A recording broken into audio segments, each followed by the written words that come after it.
This NFL Picks Week 1 edition of the Sports Gambling Podcast is brought to you by Underdog Fantasy. Sign up with promo code SGPN to score up to $1,000 in bonus cash. We're also brought to you by Rhythm. Get your 7-day free trial today by going to sportsgamblingpodcast.com/RITHMM. And make sure to enter the free roll football contest. Up to $3,500 in prizes up for grabs. Go to sportsgamblingpodcast.com/free roll to enter today. Hey, what's up, you degenerate gamblers? This is Bill Burr, and you're listening to SGPN. Let it ride, baby.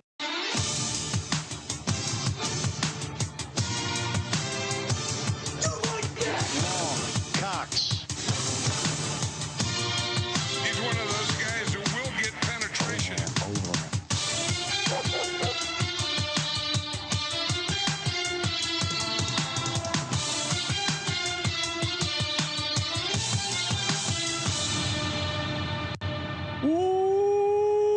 Welcome everyone to the Sports Gambling Podcast. I'm Sean, stacking the money green with my partner in picks, Ryan, Real Money Kramer. What's happening, Kram? Dog. Let me be the first to say ciao. That's my Portuguese, Sean. I was saying ciao to you. Yes. International Week 1. Come on, where's the energy? Ciao. I don't think ciao. I say ciao in Portuguese. Do they? I don't know. That was a wild guess. I assumed it was close. Oh, right. I have a great nugget. I'm surprised. I cannot wait to toss it right back at you. What do you mean? Well, because you've just been you've been so anti-Brazil, just throwing. What are you talking? You can't even. No, it's not throwing shade. What is in the beginning? My take was this is a horrible idea. No one's gonna like it, and you're like, yeah, it won't be a big deal early in the season. It won't be. I don't think it'll be a big deal. That is my takeaway. People are belly aching. It's definitely a bigger news story than just a regular game. Okay, and. You seem to be defensive about it. Well, what's the major incident that's happened in Brazil so far? Nothing. Okay. I'm just saying when a team captain comes out and speaks publicly outside of the locker room about not wanting to go there, that's if the general's saying they don't want to go down into the trenches. No, I don't that's know. not what he said at all. He said he didn't want to go there. Why are we playing here? Is what he said. Okay. Anyway, ciao. All right, Ryan, trying to destroy the good vibes that are NFL Week 1. I'm touting a great take. No, it's a horrible take. Because if something crazy happens, sure, then it's a good take. Until then, it's a bad take. Oh well, all right. Okay, stay locked in. Stuff's already happened. What has happened? What has happened in Brazil? Tell me one thing. The not game is making news. One thing. The not game is making news. That's one thing that's happened that's been a disaster in Brazil. The not game is making news. What do you mean the not game? Talking off the field about not football is making the news. That's a distraction. That's all. All right, it's a distraction. You're insane. All right. Let's get it. Happy 13th anniversary, Ryan, to us doing the NFL Picks podcast. Started in 2011, picking every NFL game against the spread. Since then, all right. What? Are you doing football? Are you not? You're not excited? What do you mean? It's actually. Deal? I think it's the 14th. I think I was actually doing math in my head real quick. Okay. No, we're doing football. We're here to do football. You're just sad that my take is so on point. The chat's even your precious chat's even agreeing. What do you mean? Oh, with my great take on the earlier in the show. Okay. The opener. And we're going to talk about games we've been talking about since the lines opened back in whenever. Yes. And people are saying, "Oh, hey, we're back. We never went anywhere. We're always talking National Football League here on the Sports Gambling Podcast." Ron, we got a lot to get to. Not only do we have to pick every NFL game against the spread, like we've been doing since 2011, so that isn't the 13th anniversary. What am I missing math wise here? 2011, 12, 13, 14, 15, 16, 17, 18, 19, 20, 1, 2, 3, 4. It's the zero problem, right? So it's our 13th anniversary, but it's our 14th season. Okay. Oh, so you were right if you said anniversary. I thought so, but yes, it depends how you. But you usually like the bigger number. All right, 14th season of picking. Maybe this will get you in a good mood, Ryan. When you hear the trumpets blare, I'm gonna. Oh, well, here comes the YouTube, please. You can't stop the Sports Gambling Podcast. You can only hope to contain it. Shout out to everyone. D. Betta saying Kramer is as good as Virginia Tech. That's uncalled for. We're here to celebrate the National Football League. And Ryan, the phrase that pays, we've been touting it all off season. 32 NFL team previews, one word for each team preview. Yes. Slowly revealed one by one.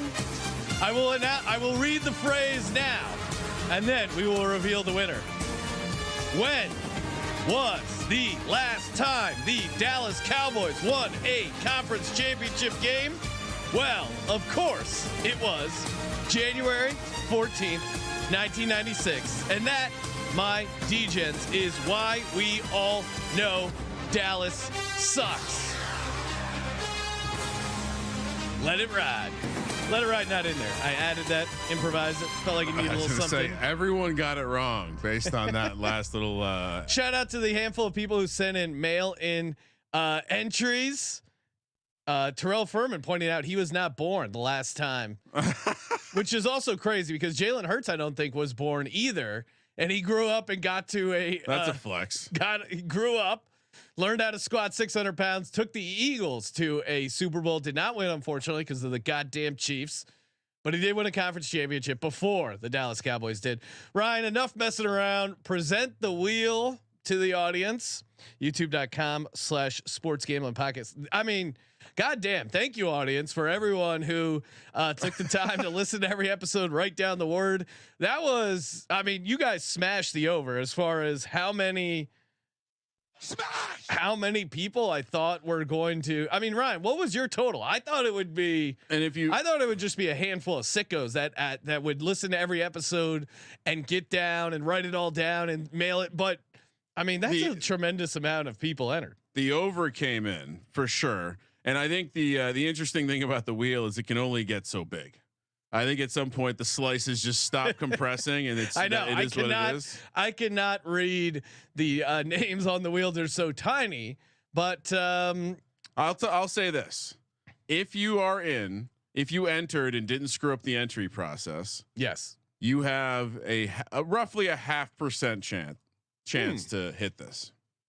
So that also it costs you $0 to enter. Yeah. So massive overlay opportunity. Are we ready? Because we're only doing this once, and God help us if it's one of the people who only put a first name. God help us.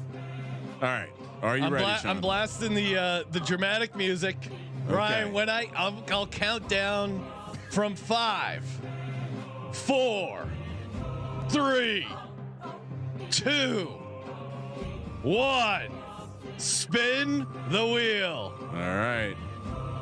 Oh, this is intense. All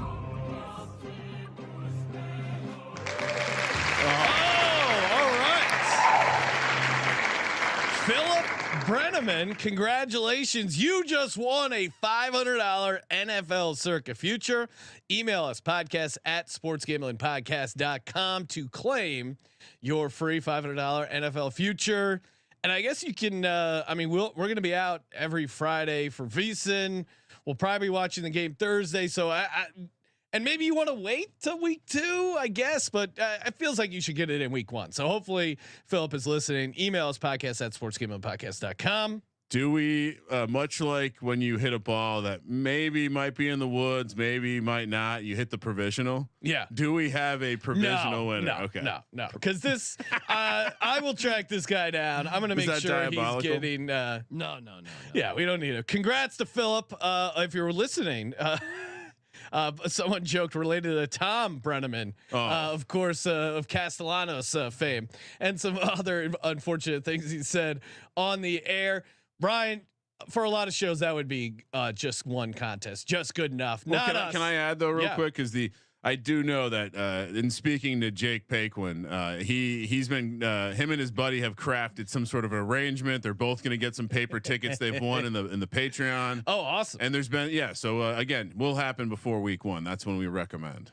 Yeah, and again, as the standard prize right now for the Patreon Pick'em, the weekly one is $100 Circa NFL future, which you could, or NFL whatever. Maybe you want to go future as well. So if you missed out on, if you're not Philip Brenneman, still time to get in on the Patreon. The weekly prizes, NFL. We'll put some college games in there as well. sportsgamblingpodcast.com/Patreon. I was asked if parlays were on the table. I said absolutely. Yeah, whatever you. I mean, whatever they offer that I can give them $100 and they'll print the ticket, and then we eat the cost to ship it out there to you with tracking information to make sure you get it. And yeah, it's been fun. I mean, everyone loves a paper ticket. That's what people don't understand about the apps. Yes, the apps are more convenient, but I cannot shred an app. I cannot rip my app if I lose. And there is just something so awesome about sliding over that sweet ticket to Peggy behind the counter. And Peggy goes, "Nice job." Yeah. Whenever obviously I like winning. Everyone loves winning, but when the ticket writers, the people behind the counter, compliment you on your win, like when I cashed that Georgia Tech money line and the guy goes, "You want to put anything else in?" I go, "I'm good for now." He goes, "Take it and run." Love it, man. And like when they compliment you, that feels awesome. Well, I mean, we are the beautiful people that sit inside the glass box and talk for 3 hours, Sean. So perhaps they want they want to rub elbows, say something nice here and there. Plus, I'm sure they're getting tipped, as you're very pro tipping, generous tipper, Ryan. Love the tip. All right. So, and a reminder, of course, the free roll football contest, open and available, sportsgamblingpodcast.com/free roll. Again, $3,500 up for grabs in prizes, free to enter. It's the ultimate NFL handicapping contest, sportsgamblingpodcast.com/free roll. Get in there and let's get going. All right. Well, we have nothing to recap other than the preseason. No, usual stuff. Although I will say, any big picture thoughts going into week 1, Ryan? The holdouts are stupid. We'll put it on the calendar for next year. It is really annoying. Ignore all holdouts because like Jamar Chase. He did practice today, but then there's reports, he might not play. Come on, it's Wednesday. Decide whether you're going to play or not. Don't be a bitch. This is very annoying. We gotta pick games, and you're deciding whether or not you're going to play. It just seems like the teams. All right, it's like, why do we need the holdout to happen? Well, we need to show them we mean business. I mean, Brandon Ayuk was hilarious. He got the exact same deal after holding out for 3 weeks. Chase was holding in. The fuck is that? I know the levels of the holdouts. Do a hunger strike next. I mean, this is ridiculous. Just no more. I just don't care. I'm just going to look past any holdouts next year. We're not allowed to talk about it. Chat, you're on the hook for this one. The other thing I would say is, I love having the wisdom to sit back and watch the people get hyped on teams in the preseason, whether it's Hard Knocks, whether it's signing Kirk Cousins, and as if that was the key. Those are the two big things I think from my offseason. I'm back in on the Giants. That's the other all right opportunity. I mean, there was a little period there where you were not in on the Giants, and now you're back in, right? It's two things happened this offseason. I figured out a mustache isn't so bad, and I'm back in on the Giants. I know. Well, now any sort of side bets we want to do, I don't know what the punishment is. If mustache bet, let's go. It's like playing chicken without a car. All right. You ready to go? Let's go. Strap in. First time ever. We're going to be doing Thursday and Friday night football. I know. But weird. We start with Thursday night, 5:20 p.m. here on the West Coast. Ravens, Chiefs. Good matchup. As good as last year. They've been doing a good job with the opening game. We'll be out in Vegas at an undisclosed location watching this one. Probably Sean. Circa. Probably again, Circa. If you're out in Vegas, sounds cooler. hit us up. KC laying 3. I know this one's danced around a little bit. Always seems like 3 was the right number. In fact, it was 3 back on May 22nd, Sean. We did our way too early podcast. Kansas City laying 3 now, -152 on the money line. Baltimore +128. 46.5 is the total. All right. So other than this being the traditional, let's talk about let's talk about Thursday Night Football. Let's talk about the Chiefs and Andy Reid coming off long rest. Let's talk about how this offseason, all I've done is spit on it. Hawk Tua. The Ravens. No, the Chiefs, because it seems like they're not going to start slow this year. Yeah. And so I wonder, as someone who has happily defended Lamar Jackson in the regular season before, how the fuck I can do anything but take the Chiefs here. Yeah, no, I mean, so let's start with Andy Reid. Andy Reid in opening day games with the Chiefs, 9-1 straight up. If you don't include games where Kadarius Toney played, if you include Kadarius Toney, Ryan, they're 9-2. And this is great because that loss to Detroit last year, I think, threw people off the scent of how good teams are traditionally. ATS coming off a Super Bowl win, and then two. Yeah, I mean, Kelsey didn't play. Tony was obviously horrific. You get Andy Reid with extra time to prepare. The matchup that I really dug into, one, Lamar Jackson is very good in the first half. He's one of the best first half ATS guys, 51-30-2 in the first half against the spread. So if you want to get cute, you could take, I think, and you could probably get a pretty good price. Ravens to win the first half, Chiefs to win the game. This definitely feels like that is in possibility. I'm not going to get cute. I'm just going to be in on the Chiefs, in on our boy Carson Steele to get a touchdown. But I think it's like people are short selling how much has changed on the defensive side of the ball. In Baltimore. No Mike McDonald, and not only Mike McDonald, but the second lost, choice left. Yeah, they lost a bunch of the staff. Patrick Mahomes 4-1 in his career versus Lamar Jackson, including the playoffs. Mahomes kind of owns him, and it's less Mahomes, but Steve Spagnuolo, Ryan, versus Lamar Jackson. He recorded his third lowest passer rating, fourth lowest success rate, and tied for second lowest EPA in that playoff loss. Like, I think they have a good angle on how to figure out this Ravens team. If you're countering with the Ravens, you're saying, well, Lamar Jackson against the spread as a dog, that's usually pretty good. Well, he's great as a dog. He's good. He's very good as a dog. Harbaugh in opening games is usually pretty good as well. Although maybe that was tied towards how well they did in the preseason, and maybe that's cooled off a little bit. To me, this is less about fading the Ravens, because I do think they'll be okay, solid to goodish in the regular season. This to me is just about riding the Chiefs at home, a motivated Chiefs team. If you listen to the Chiefs beat reporter, I tuned into a podcast and he was like, I think what's going to surprise people is how pissed off this Chiefs team is, in particular the offense. Like, the offense was not good last year. Yeah, they came up with some clutch drives at times, but I mean, by their standards, they were really bad. And it was a down year for Mahomes and the offense in general.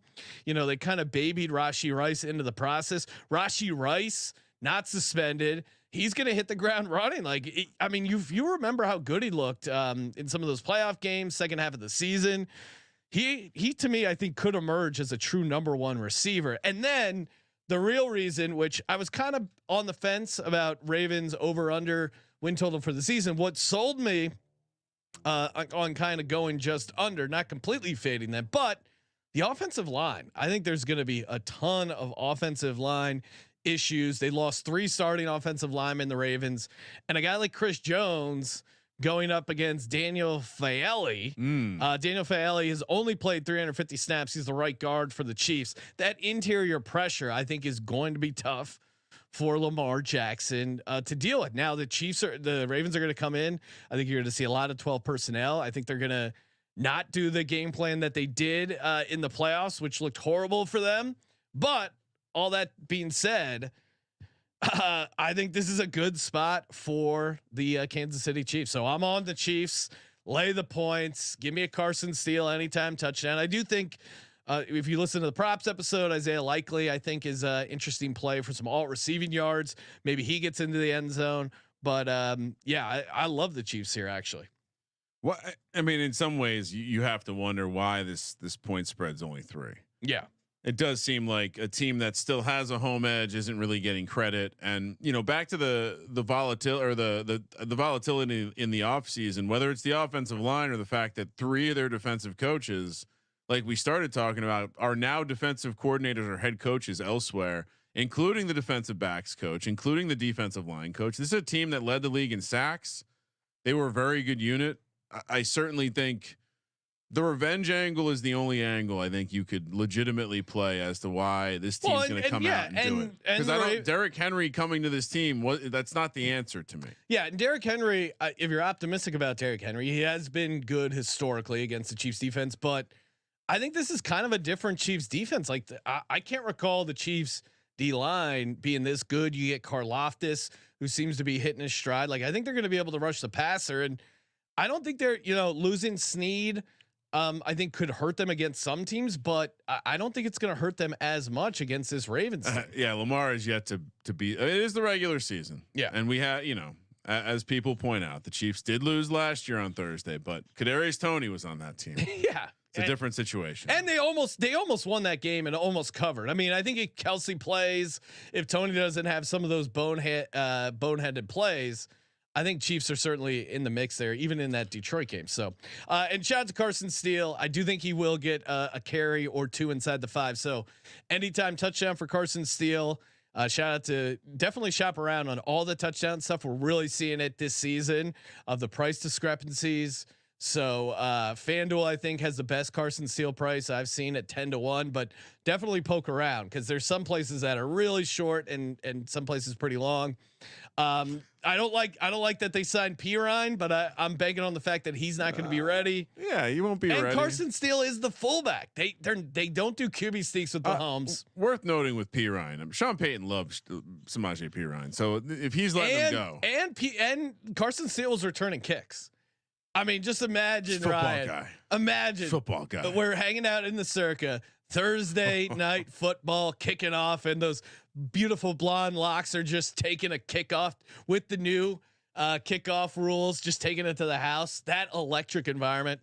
God help Crocky J is going to have a great time. Oh, Sean, he's going to get a nice piece of lamb or something. Let's also make sure we get down on the Isaiah Likely, Carson Steele touchdown parlay. Yeah, I'm seeing. I know you can play it on Underdog. I saw some places have it as high as like 60-1. So let's get it, Kramer. All right. I mean, it's been a while since I heard a gambling about Ron. Yeah, I mean, all right. So we mentioned this, Sean. We will be live on VSiN 8 p.m. Pacific, 11 p.m. on the East Coast. Which hopefully we're getting the end of the game, maybe a little sweat. I'm sure that's not what you want to happen here, but your Philadelphia Eagles are down in Brazil, Sao Paulo, with the Green Bay Packers. 5:20 on the West Coast again. You gotta download Peacock for this one. We gotta alert everyone. That is unfortunate. Yeah, if you're in the local markets, you should be fine. Yeah, I mean, unbelievable act of courage from the commissioner here. I'm not going to get in the way of him. Not going to be a human shield. Philly -2.5 here. Sean, when we discussed this back in the summer, it was -1. We've seen a lot of the action happen recently. Philly -2.5, -144 on the money line. Green Bay +122. 48.5 is the total. And I think, the story here probably is, I think a lot of people realized the Eagles are good. Like we saw the division market very kind of calmly shift over the summer from Cowboys to Eagles. We've seen the Eagles take a lot of money in the futures markets for conference and for Super Bowl, like yourself, of course. So that's trickled down into the game market. We're seeing this probably almost to where it probably should be, which is at -3 in my opinion. I think I will say this about the Eagles. I trust this Eagles team to travel and show up with their ground game before I trust Jordan Love and his half season heroics from last year showing up internationally and getting it restarted as the highest paid quarterback in the National Football League. Yeah. I mean, I'll let you chime in, but I'll be the first to say I probably regret a little bit not taking the Eagles earlier. I do think this is probably going to turn out to be a good spot. I do think the field will become a story. I do think something will happen in country that will become a story that's not football. But at the end of the day, I think they'll come back to the States. Only a couple guys will have shit themselves. Hopefully nothing comes in contagion style and infects the entire city of Philadelphia. No one's eating any bats. That would be horrible. Hopefully not. I don't. The offensive lineman can be weird sometimes, but I think you got to get this before it gets to 3. I think it does get to 3. Yeah. See, I think if it gets to 3, there's going to be buyback on the Packers. I think if you're hanging to 3, I think there's going to be a lot of people getting down the Packers. It feels like it's going to settle at 2.5. I disagree. Okay. Because I think the public and I think a lot of people will be on Philly. I think I think you've seen it in every single. What do the betting splits look like? So Philly, you didn't see the public sticker on the card there, but very close. 69% of the bets, 77% of the handle, which exactly kind of tells you that's a rare time where the bigger bets are coming in, the total bets are coming in. It's why the line moved. So sure, some of that action certainly was probably at pick 1, 2, but I don't think this is going to be one of those where it sits and holds at 2.5. I don't, and I think it's gonna because people are going to think about how, in general, these international fields have not been great for like high flying games. Yeah, it's weird. Everyone likes the over, but I feel like anytime we play these games in the soccer stadium, it's a sloppy-ish field. Which Something's like they got to change cleats. We're gonna hear about some fucking cleat length. I think it's always any international plays. I'm always looking towards 1, the under, and then 2, the favorites. In international series, Ryan, favorites are 33, 10-1 straight up, 29 and 15 ATS. And you've been banging on the drum that something bad's going to happen, that people don't want to play there. Yeah. And I'm surprised you didn't bring this up because our buddy, the coach of the Packers, Matt LaFleur. If you can dodge a wrench, you can dodge a ball. I don't know if you remember, but he was notoriously bitter and hated the trip to London. The Packers went over there and got beat by your Giants, Ryan. They were one of the rare upsets. And he was bitching about his Giants body clock. He complained about the fact that he missed one of his own team meetings because his sleep schedule was off. If there's any team that's unprepared, it's going to be the Green Bay Packers. Eagles got Big Dom. He knows how to handle himself in foreign countries. They're going to go down there and they're going to take care of business. Also, if you're looking at the home angle. Now, yes, I don't want to waste a home angle in Brazil, but if I'm being optimistic as an Eagles fan, the Eagles are going to be using the home locker in this Brazil stadium, which is completely soundproof. Guys will be able to focus. You'll be able to make adjustments. The visitors locker room in this stadium, they designed it so all the sound from the crowd funnels into the locker room. And soccer teams that have played there have described what a huge pain in the ass it is trying to. Matt LaFleur is gonna be pissed. He's gonna be so angry. See, Ryan, this I thought you're gonna be all over that with the Matt LaFleur and the Giants winning, and the Eagles will be wearing black, which is the same color jersey as the home team. Soccer. I don't know soccer, but I think they will. Football. I think they will get the home crowd. Now, Brazil aside, which again, it'll be they'll get some fun shots of Christ the Redeemer. You get Tarico talking about some ladies on the beach, and then it'll be football as usual. Quinyon Mitchell, I'm very excited for him, and I think if I had to predict one guy to get an interception, I think it's going to be Quinyon Mitchell. And if you intercept Jordan Love, you have a great chance of winning the game. Jordan Love was 1-7 in games where he threw an interception. And then on the other side, I just think the Eagles receivers are going to be able to take advantage of the cornerbacks of the Packers. I think AJ Brown is going to be incredibly tough to guard. Like, pick your poison. Are you going to sit back in coverage and then give Saquon Barkley a light box to run in? Jalen Hurts to run around. I think that's crazy. If you're going to try and slide coverage to AJ Brown, good luck. We got Devonta Smith. We got Dallas Goedert. There's a lot of outs. The pre-snap motion with Kellen Moore, I think it's going to create a ton of opportunities. If I was concerned about one thing, Gary D lineman for the Packers is pretty good. Obviously, Cam Jurgens, who is the Eagles' heir apparent to Jason Kelce. The Eagles will be missing Jason Kelce, Hall of Fame offensive lineman, but they do retain 4 of their offensive line starters. One of the best offensive line coaches in the game, Jeff Stoutland, and I'm optimistic their offensive line is going to be pretty good, but if the O-line goes wrong with interior pressure, if they struggle with blitz pickups, which was a big problem last year, I think that's how this game gets wonky. Or on the other side, the secondary. I'm really happy with what they did with the secondary. You got Reed Blankenship. You got Isaiah, not Eli Rogers, and then you got Darius Slay, who's still got some juice. Quinyon Mitchell in the nickel, and they brought CJ GJ back, who was very good. Him and Reed Blankenship, like that. The secondary was really the issue. Maybe they can't get a pass rush. Maybe the Packers' offensive line will dominate, but I think my biggest concern would be interior pressure from the Packers. But I'm optimistic. And Nick Sirianni, say what you will, he's done well in opening games, 3-0 straight up in openers. So I think they roll. Get you caught up on the chat. Let's see here. We got Magic Man chiming in. Oh, well, come on. You bring up the Packers guy, Ryan. Looking like I love Magic Man Blanco, but come on. Saying the only one to have an interception is Hurts. We got Dick Puncher saying the Packers are the most popular team in Brazil.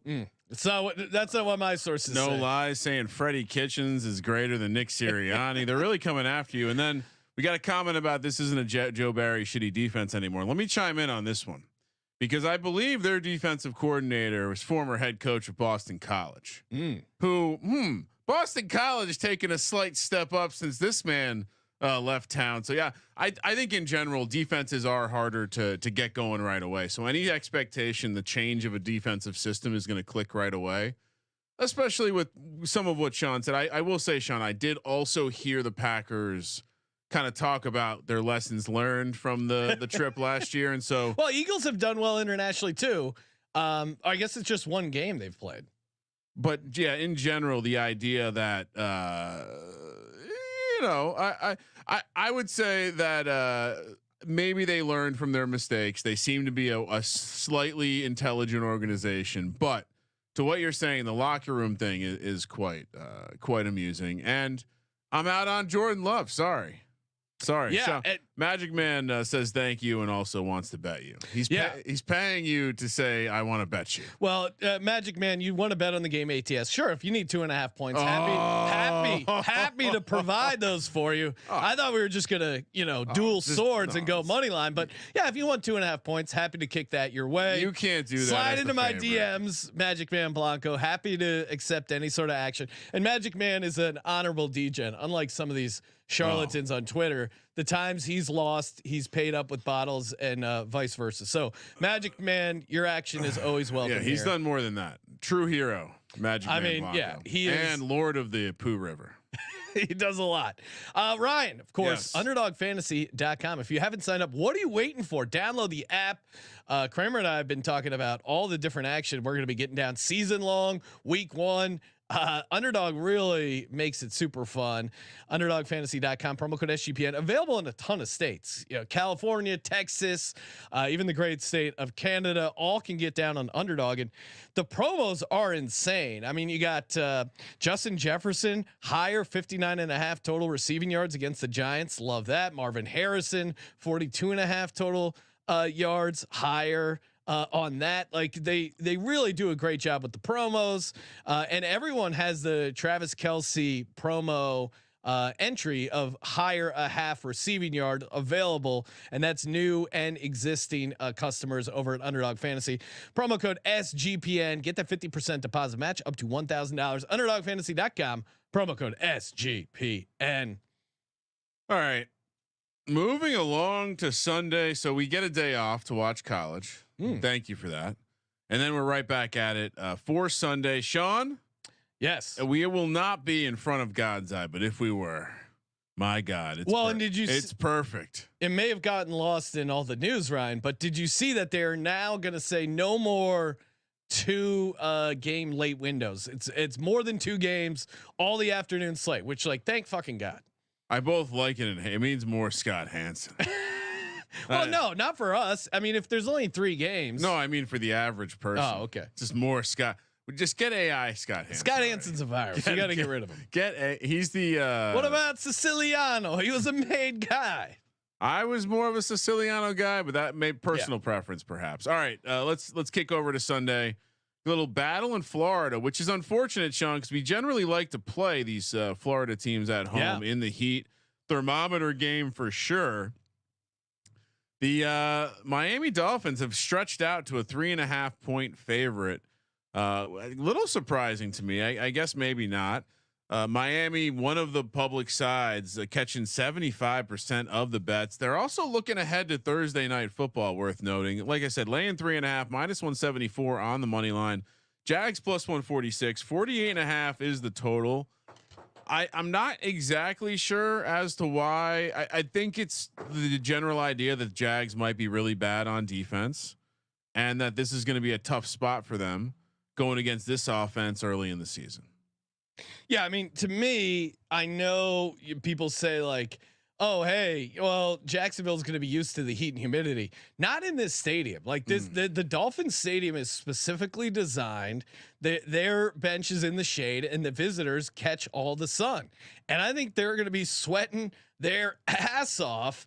I stumbled upon this stat: Trevor Lawrence is 1-18 when his defense doesn't record a takeaway. And Trevor Lawrence, I compared him to Carson Wentz because the fumbling is a real issue. He's lost 21 fumbles the last 3 seasons, worst in the NFL. No other quarterback even has 15, let alone 20 plus. And this Miami team, Miami is who we thought they were, right? They are a team that shows up at home in September when it's hot against teams that might not make the playoffs. Yeah. They're kind of a gatekeeper team. Yeah.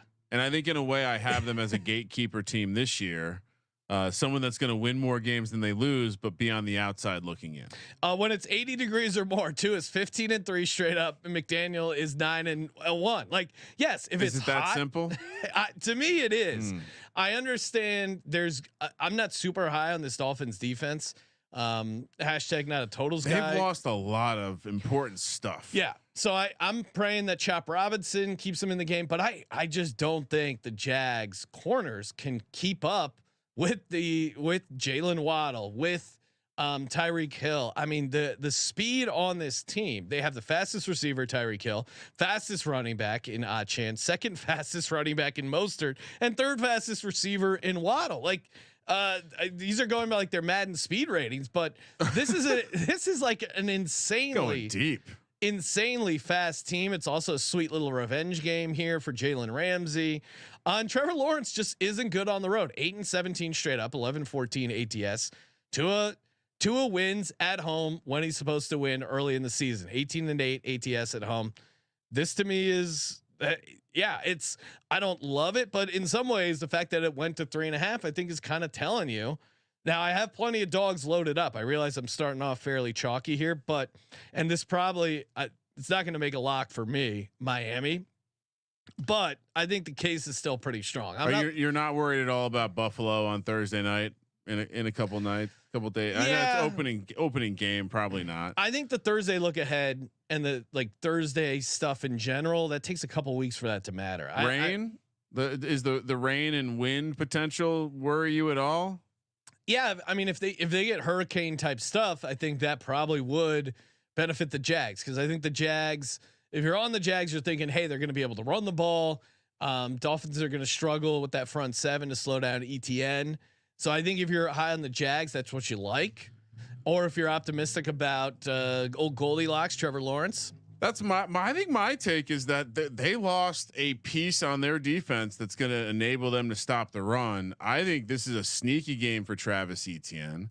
I think this is a sneaky game for the Jags to show up here and surprise some people. And we talked so much about Ryan Nielsen coming over on this defense and what the changes could look like. Tua under pressure, Sean. We're not that long removed from him having to take some judo to learn how to fall on the ground better. What if Tua gets hurt? I think between the offensive line pieces that they lost and the defensive line pieces that they lost, the Jags are going to be able to control the line of scrimmage.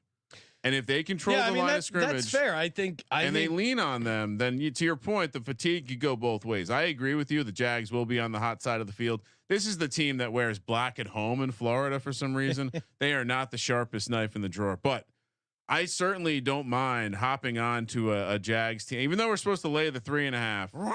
I'm, based on what you said, a lot of smart things makes me think I should wait, grab a 4 when it gets there, if it gets there. But yeah, no, I think the Jags win the line of scrimmage. I think the Jags don't need Trevor Lawrence to do a ton, but you know what Trevor Lawrence does well? He throws the deep ball well, and I think we're going to see them be able to work the play action off the successful run game. Gabe Davis is new in town. Even you like Brian Thomas, Malik Neighbors' running mate there at LSU last year in college. Yeah, no, I think the case for the Jags is fairly strong. Miami is not one of my stronger games, Ryan, but almost certainly to me, it's just like it came down to I'm not taking road teams in these Florida humidity games. I have a calendar reminder: don't bet against Florida teams at home, even if it is the Jets. It is another Florida team, but yeah, you're right. Right. We're gonna be sitting at the Westgate watching the games on Sunday. Come say hi. We got a booth. Yeah. And then they're gonna get Pam Oliver. Is she still alive? They're gonna go to the sideline reporter. And she's going to be standing next to a thermometer. Nope, she is. It's 95 degrees, but it feels like 105 on this Jags sideline. And they're going to pretend like it doesn't matter. And then they're going to get gas. Conditioning, especially in the new NFL, Ryan, September, it matters. That's why Broncos are good at home at elevation. That's why these Florida games happen. Yeah. There's humidity in Jacksonville too, though. Yes. Anyway, so we disagree. Nice. Yeah. We also disagreed a couple of months ago when we talked about this game. So was I on Dolphins? Yeah, you've gotten some nice CLV based on that pick. I meanwhile improved my position with better value. All right, a game that we have definitely been zeroed in on for a tremendous amount of time this offseason. The Atlanta Falcons, aka this year's super team. Kirk Cousins imagine 5 years ago trying to convince someone that Kirk Cousins one day was going to be the final piece to a Super Bowl contender that also had Kyle Pitts, Drake London, Bijan Robinson, all the greats who haven't done anything. Atlanta now laying 3.5 as former head coach and new Pittsburgh Steelers offensive coordinator Arthur Smith comes to town. Man, do I love this spot for the Steelers. Steelers are plus 156 on the money line. Atlanta minus 186. 42.5 is the total. I mean, Sean, we've been talking about this game for a long time, and now we're getting the full 3.5. We're looking like donkeys. Sounded like here. my wife getting the full 3.5. We're looking like donkeys here. It's a little cold, and donkeys in here with the. This is 2 games in a row. I'm taking 3.5, Sean. What am I doing? I'm sorry. I got to see something from this Falcons team. Yes, they could. If they lose this game, they have the Eagles and Chiefs in their next 2 games. There's certainly a little bit of pressure there. Plus, they drafted a quarterback in the first round. That was puzzling. They just traded a 3rd round pick for a guy they couldn't sign. Let's just start with some SGP staples, Ryan. Okay. One. Mike Tomlin as a dog sitting there right at 60%. He's working here. Yeah. TJ Watt. Do you know what? This is my favorite stat.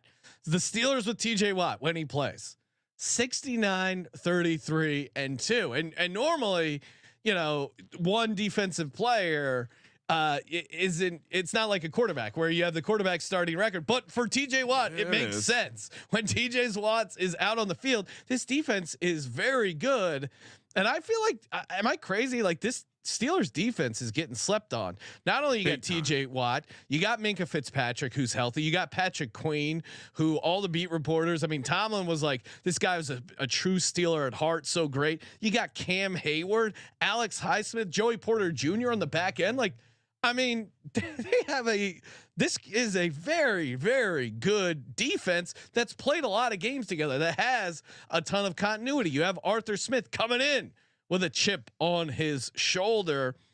And the Falcons have been bad week 1, 1-5 in week 1 since 2018. And some of that was Arthur Smith. Yes. And you have to go back. I couldn't find pre 2000 the last time a quarterback started week 1 after tearing his Achilles the following year. I get it. Medical science has become more advanced, but an Achilles injury for an aging quarterback like Kirk Cousins is not good. Think about all the chores he's had this offseason. Moving to the city where his in-laws live. And we haven't even Yeah, we haven't even mentioned that clearly he got pissed off about the Penix thing. Judon is a mercenary. He doesn't want to extend there. Already bad vibes there.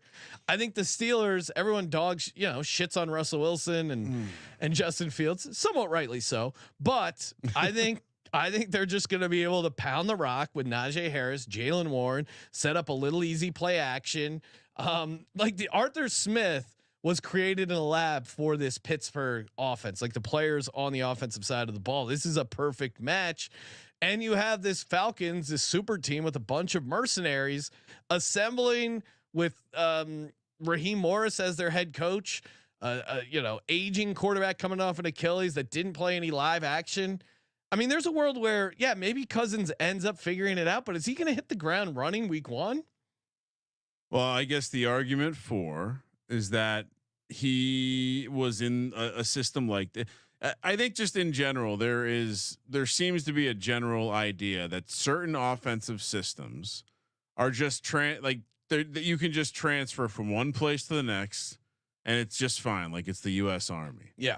And I think with Kirk Cousins, he's had some good moments for Minnesota, but he was playing with some elite skill position players Justin already. Jefferson. He was playing with an elite maybe one of the best McVay disciples up there in Minnesota. So I don't get it. I mean, we even from when the signing happened, it was like, what is this? Yeah. Why are people excited? I get it. The defense has improved. That's certainly a reason to be optimistic, but find me the reason why you want a little bit. Why do you want to buy into this coaching staff? What about this coaching staff makes you feel good about it?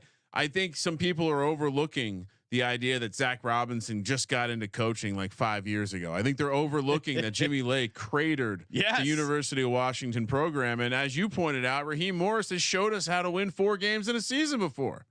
Did I mention Atlanta Falcons most losses 150-1 is an absolutely splendid way to spend a pizza bet. I mean, obviously we're taking the Steelers. Yeah. And Jaylen Warren has been limited in practice with the hamstring. He claims he's definitely going to play.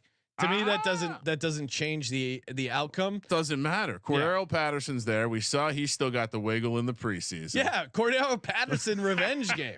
There's gonna be some weird trick play with Justin Fields. All right, you know what? We gotta make sure we bet first touchdown Cordero Patterson. Kickoff return for a touchdown. Yeah, let's go. We're gonna have an explode. I mean, if that game starts with a Cordero Patterson kickoff return touchdown in the dome, I might lose my mind at the Westgate show. Oh my God! Oh, that would just be an electric moment. No, all right. So let's make sure we get the first touchdown down on Cordero Patterson. All right, next up, my New York Giants hosting as the aforementioned Minnesota Vikings, who will be led by Sam Darnold all season. I can't feel good. I know there are some bad quarterbacks that came through town last year. I know people will point to that as a reason why you can have a bad quarterback again and everything will be fine.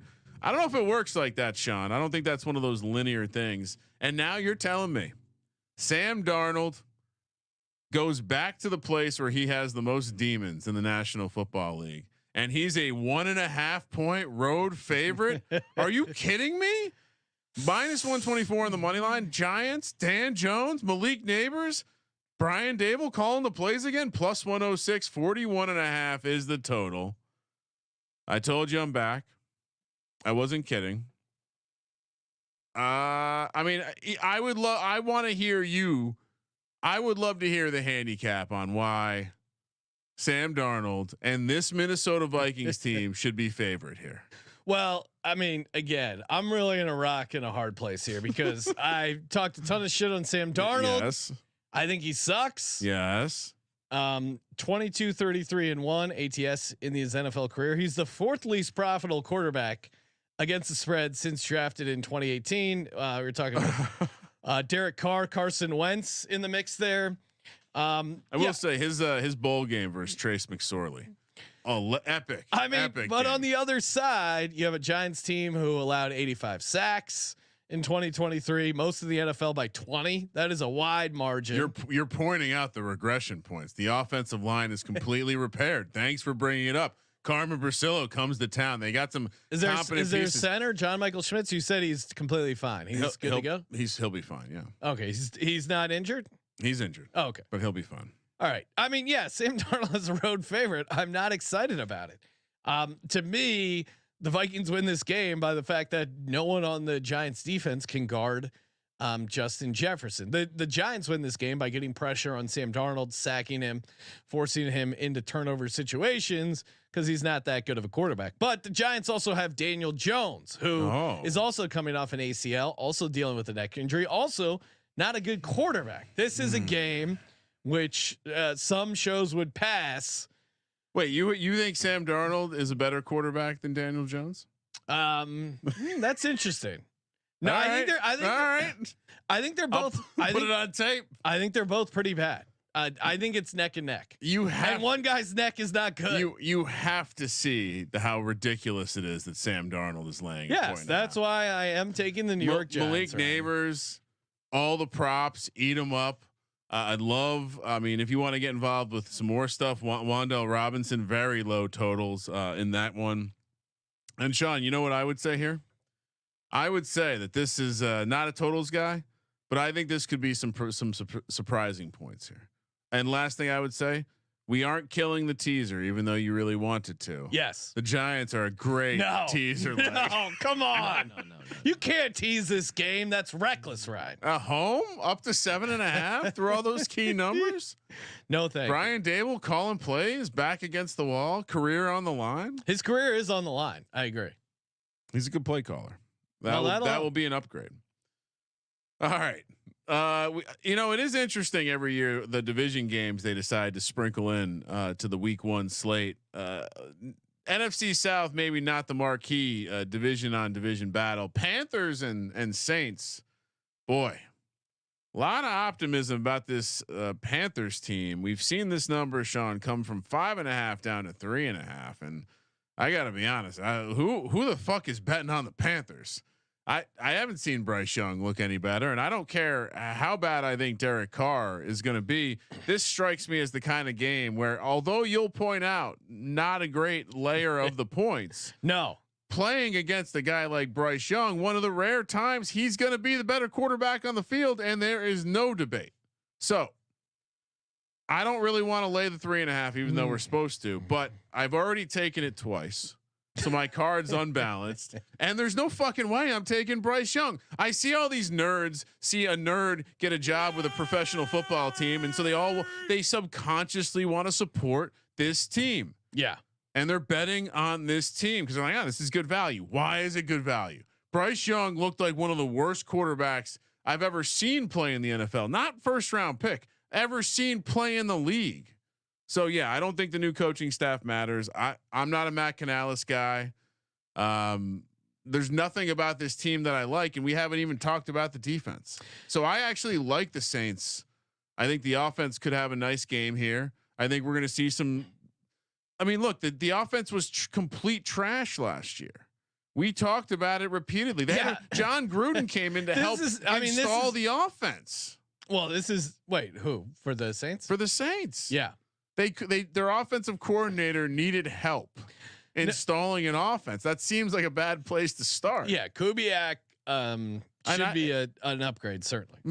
But he's just a name guy. He's Clint Kubiak, not even the good Kubiak. He's just the son of a Kubiak. I mean, the Panthers could be better, but I think we have to factor in how historically bad they were last year. The Panthers didn't snap the ball while leading in the fourth quarter of a single game last season. That hasn't happened since in the wild card era. So you got to go back 34 years, and it's probably even more, but the data couldn't pick it up. Yeah. I mean, am I excited to bet on Dennis Allen 24-46 straight up? No. Am I excited to bet on Derek Carr 9-19 ATS as a favorite of 3.5 or more? No. But am I betting on Bryce Young? You're damn sure I'm not. No. Bryce Young at New Orleans last year in week 14. I mean, how much can change between now and week 14? He was 13-36, 137 passing yards, 0 touchdowns, 0 interceptions, 48 passing yards. But he's older now, Sean. And Deontay Johnson. Yeah, to me, when a Steelers is he moving the needle? No, when the Steelers get rid of a receiver. Canales came in and He had a good season with Geno Smith, and he had a good season with Baker. What he was able to do there, they had running games. So his pass, set up, play action, put the guys in third and short. That worked, and third and manageable. And people talk, oh hey, this is their third down success rate's unsustainable for the Bucs. But meanwhile, Canales is gone. They're going to be in a more optimistic area. I think the Panthers are going to be facing a bunch of 3rd and 5, 3rd and 7s because you got Chuba Hubbard leading the pack, and clearly this team wants to build, wants to establish the run. That's why they drafted Jonathan Brooks super high. So maybe there's a world where the ACL doesn't matter and he's healthy and they get some momentum in the second half of the season. Maybe, but early on, man, I just don't see it. I don't want to burst your bubble, but I think it sounds like Miles Sanders is going to be part of the backfield too, and he was bad. I love Miles Sanders, but he was really bad. I don't think that's necessarily a positive.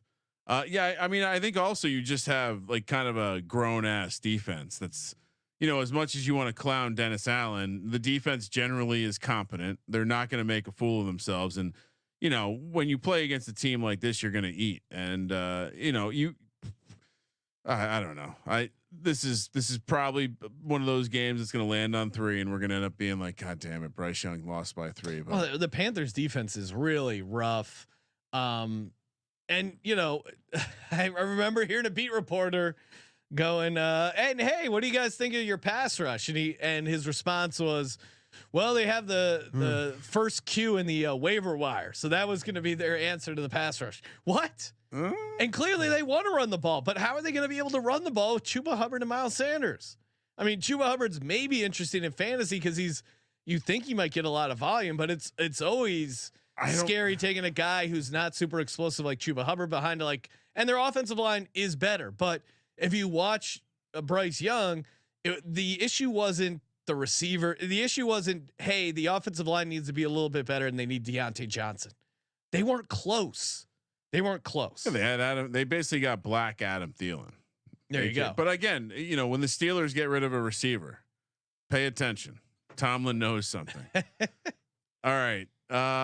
Halfway through the early slate again, a perfect 8 games early.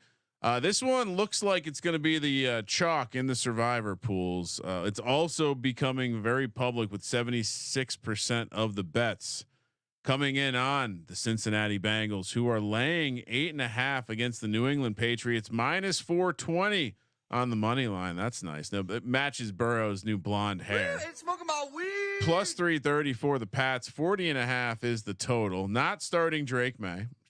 Sean Green adamantly disagrees with that. Yep. Sean Green also really likes the Bengals this year. I do. I know we're planning on fading the Bengals not fading the Bengals in Survivor, but not playing the Bengals in Survivor. Or maybe we were playing one entry. Of course, we have 2. One's a freestyle one. One's already been mapped out. I mean, in this game though, it's really hard for me to want to lay this big number with, Chase is going to play. I think you have to assume Chase is going to play, but would it be shocking if the offense looks a little rusty? And as I hypothesized in the preseason, the team preview, this defense has basically been bad for 3 years and had a pretty good year in one of those years, and they made the Super Bowl in the year the defense was really good. Well, and Cincinnati historically has been a pretty rusty team early on. Joe Burrow 2-6 ATS in his first 2 games of the year through his 4 years as the Bengals starter. Now, some of that was him dealing with injuries. I'm optimistic the wrist thing isn't going to slow him back for the season, but they kind of have started slow. And since 2003, favorites of more than 7 points in week 1 have gone 14-27 ATS. So if you are a big dog week 1, you're kind of just, there's so much unknown. There's always going to be a couple surprises. I kind of like this better if it was Drake May, just for the unknown aspect. We kind of know what Jacoby Brissett is. I don't feel great about Gerard Mayo on the road. I don't feel great about this Patriots offensive line, Ryan. I think it's fair to. Do you like anything on the Patriots side? No. I mean, what do you like on the Patriots? They kind of had a defense, and then they got rid of Judon. To quote the Dalai Lama, I like the number. I saw Boston Capper in here earlier. I wonder if he. Oh no! Don't bring. He's Ryan. They blow all exclamation points. So I think is that him saying we should lay it? No, I'm sure he's going to be on Cincinnati. He's going to be teasing down. Here's why I'm taking New England, because we see this all the time. There's always one game that blows up everyone's parlay and everyone's tease. And Cincinnati is that game. Right. We need to come up with this is the landmine game. You don't see it coming. You stepped on the tripwire. You're already too late. You're half your legs already blown off. They got the tourniquet out. You're biting down on a stick. They're injecting you with opium. You're already thinking about your old lady back stateside. This is that game. And what an analogy by me.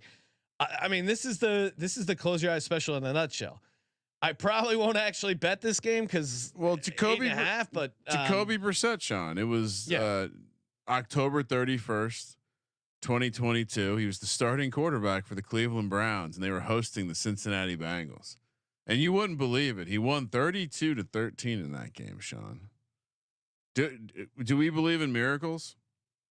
Do we believe in miracles? I think you got. Yeah, sure. I mean, if there is going to be a miracle, it could be week 1. I mean, we had a miraculous win of the Steelers over the Bengals week 1. Now, granted, that's a lot of different factors, but I'm going to believe this Bengals team might start a little rusty. A couple sailed passes with Burrow and Chase not knowing the new route. I mean, they do have a new offensive coordinator, so there a couple hiccups. That won't matter.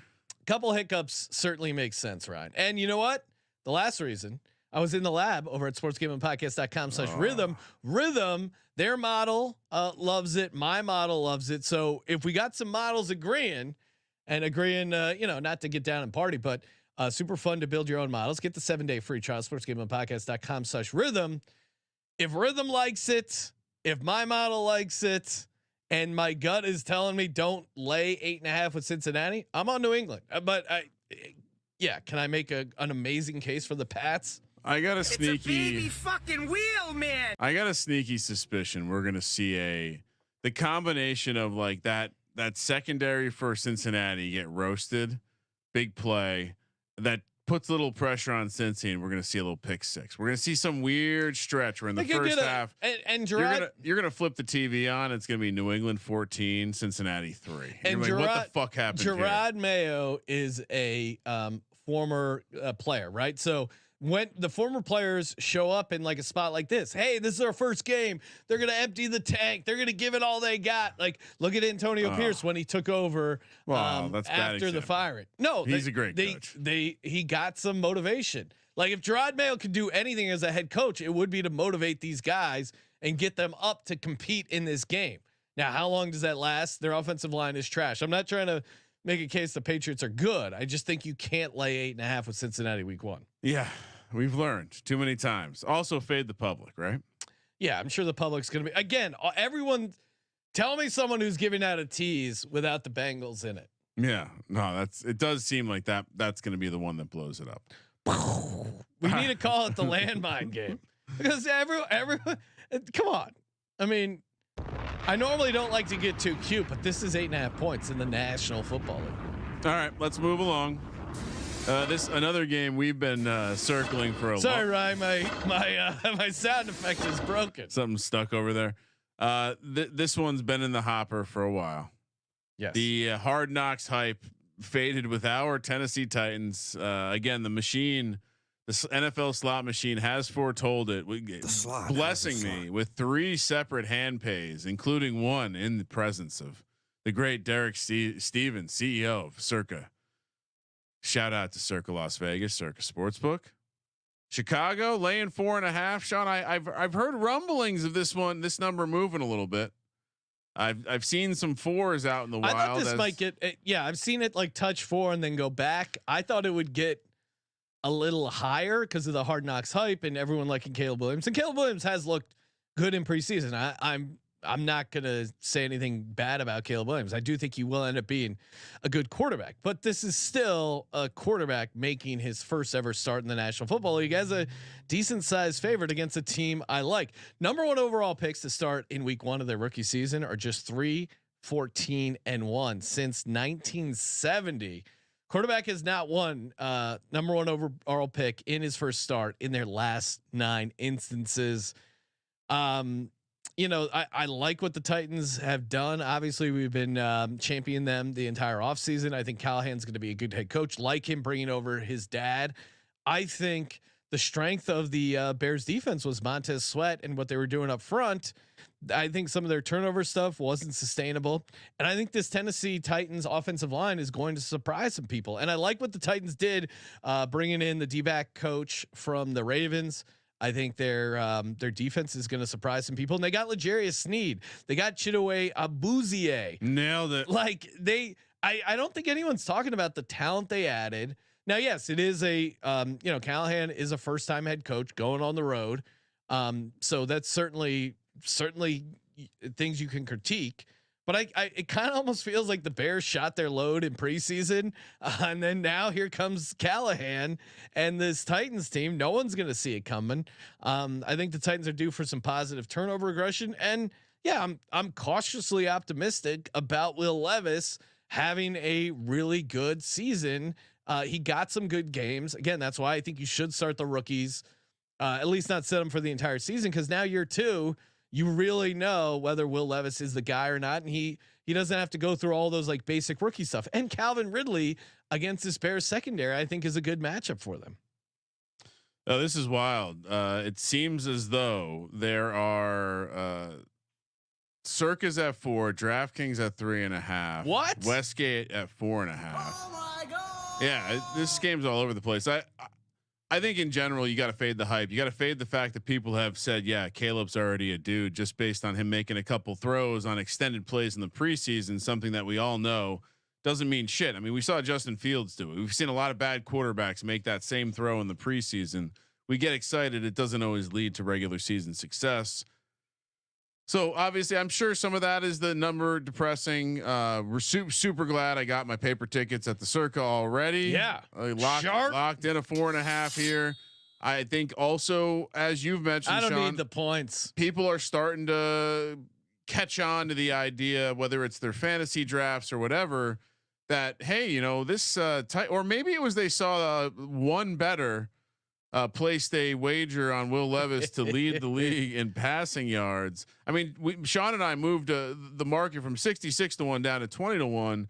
It obviously caused some ripples, and I think one of those ripples is the clearly people realize this is a team that could score some points, and specifically those teams become very interesting in matchups where they're catching more than a field goal because they're always going to have that backdoor capability. Think of the Kyler Murray type teams. Bad defense, good offense, always in games, always a threat to cover. Well, and the Titans covered for me week 1 last year, if you recall, Ryan. A disgusting game where down 4, Vrabel kicked the field goal to cut it to 16 to 12 to 16 to 15. I remember. I don't think it's gonna look like that, but I remember just letting out a cackle. It was awesome. It was great. So we're both on the Titans. Let's go, baby. Obviously, come on. All right. 2 more early games. Next up, we got Arizona and Buffalo. Sean, this is another one that we might potential landmine game, in my opinion. I've been a little bit surprised by all of the attention, or at least positive things I've heard people say about the Cardinals. I'm not the only one. My mind aligned with the slot machine in this case. So the Cardinals were responsible for one of the many offseason hand pays into my pocket. In this case, Kyler and the Cardinals, Gannon, maybe not a clown like you thought he was, Sean. They head to Buffalo, where Buffalo is looking ahead to the game against Miami on Thursday night. This was 7.5 when we talked about it back in May, Sean. It's now 6.5. It was as low as 6, minus 320 on the money line. It got even lower. I mean, just off, I swore I saw some like 4.5s or something. Really? Maybe I'm crazy, but Arizona plus 250, 48.5 is the total. I certainly like the number. In some ways, I like the number growing. I like people buying back on the Bills, but I and as much as I like the Bills long term this season, in some regard, I do think that we're going to be talking about a team that is maybe without Matt Milano. We've already kind of learned the lesson, and so early in the season, especially again, same principle as we just talked about with Tennessee. A team that's going to have maybe their defense isn't the best, but they should be able to move the ball. They should be able to specifically move the ball against this Buffalo defense. And I'm excited to see what Trey McBride, Marvin Harrison, Michael Wilson, Greg Dortch. Maserati Marv. Hopefully we don't hear too much of that. I mean, as much as I love Gus, he really he milked that one dry. James Conner in the backfield, and Kyler was lighting it up last year towards the end of the season. He's now all the way back from that injury. And he has all the receipts of the Call of Duty stuff. I don't know if you've heard Kyler kind of quietly be like, all right, I'm going to show you guys this year. Yeah, I think he's got a little bit of that. Like, I'm a grown up now, and I'm going to prove all you idiots wrong. I think he's going to be a willing scrambler. And we've seen again, the Bills have had some rough losses. Opening day, they lost to the Jets. They lost to the Steelers at home. I mean, the Jets with Zach Wilson is not a good loss. And this Bills team. Yeah, granted they don't have a Stephon Diggs, but they're a veteran team. They're going to peak late. They're not. I mean, it is a home environment, but the Bills kind of phoned this in a little bit. Would I be shocked? No. And Josh Allen, in games where he's close as a favorite of 4 or more, 25 times in the last 2 seasons, 8-16-1 ATS. So Josh Allen is great as a dog. He's great with the back against the wall. He's great in tight, close games. I like Josh Allen. I think this number is too big, and Cardinals have been good as dogs. 11-5-2 ATS is a dog of 4 points or more with Kyler. I think Gannon is a guy. Now they didn't have shit talent wise last year, and yeah, they only got 4 wins, but 3 of those wins were against playoff teams. They went into Pittsburgh, got a win against the Steelers. They went into the Eagles. Now the Eagles were in tailspin, but still winning in Philly is still certainly something, and they beat the Cowboys at home. So maybe it was just Gannon knowing the NFC East a little bit there, but they had some surprise victories. I just think this is going to be a game. So if you're giving me 6.5 points, I think you got to take it. Yeah, I do wish I had gotten down on the 7.5 in the summer. We feel really, really sharp right now. All right, last one, and this is a tradition that has been going on for almost as long as the Sports Gambling Podcast. The Indianapolis Colts losing week 1 of the regular season. This year they host the the Texans, who are getting all the money. Another public team here where, they're getting the hype. They're certainly coming into the season with a ton of hype. But think about how this season could be looked at differently. Think about how CJ Stroud could be looked at differently if that game went just a little bit different last year at the end of the season. Now Houston comes into Indy laying 2.5, minus 152 on the money line. Indy plus 128, 48.5 is the total. I mean, Sean. Yes. As much as we want to fade the Colts in week 1. Yep. Love fading the Colts week 1. But Sean, I know. Hey, division dogs. This is very good trend. But Ryan, we got to break out your AFC South flow chart. Since 2008, the Colts are 2-13-1 straight up and 1-14-1 ATS in week 1, including 0-6 ATS versus AFC South opponents. Now, the week 1 game thing aside, which I think is real to a certain degree because it's gone through multiple coaching things. One thing I was going back and like looking on my handicapping, my takes from the offseason as we lead up to the preseason, I think I didn't give this Houston Texans defense enough credit. I mean, the addition of Danielle Hunter, I think is huge. Derek Stingley in year 2. I mean, he was the defensive rookie of the year, and I feel like no one is talking about him. The eye test of Anthony Richardson in the preseason as a guy who was like optimistic, maybe he's a dark horse MVP candidate.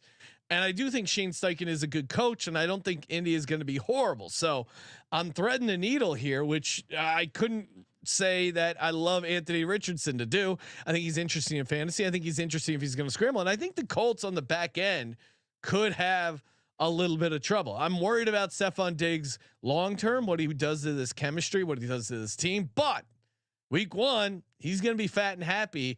And that's a lot for this Colts secondary to cover in a dome with a very, very confident CJ Stroud. I see the case for Indy, but to me, like you throw in the week 1 angle as icing on the cake, and I'm on Houston laying the 2.5.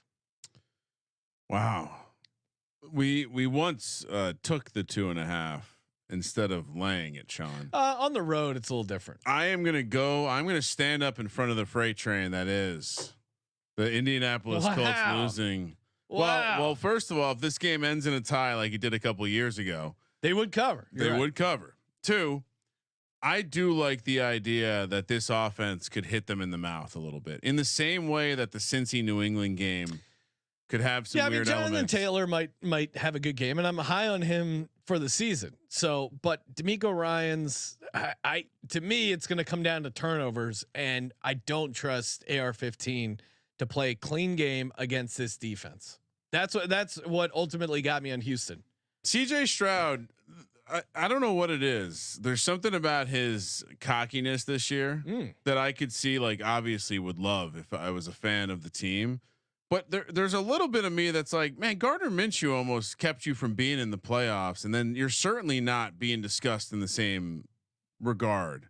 And so, yeah, do I think that the Anthony Richardson looked good? No. But do I think there's going to be a heavy dose of action and running the ball and deep shots?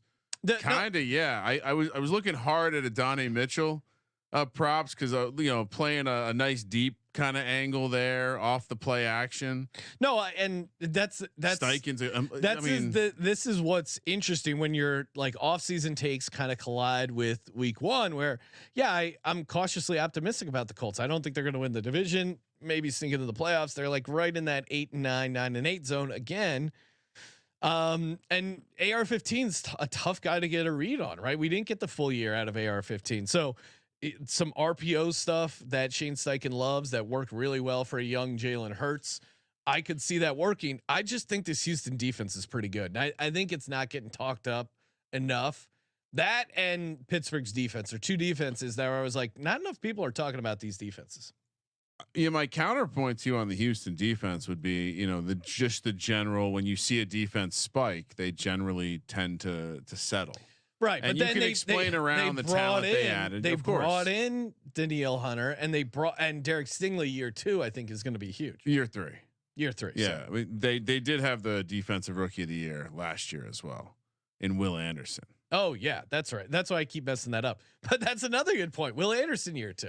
No, I mean, if things hit, their defense certainly could be good again. But if it meets in the middle and they drop, become a slightly outside the top 10 defense, is this the same kind of team? Because I think when you look at some of the efficiency metrics, they weren't exactly as top shelf as maybe some people remember.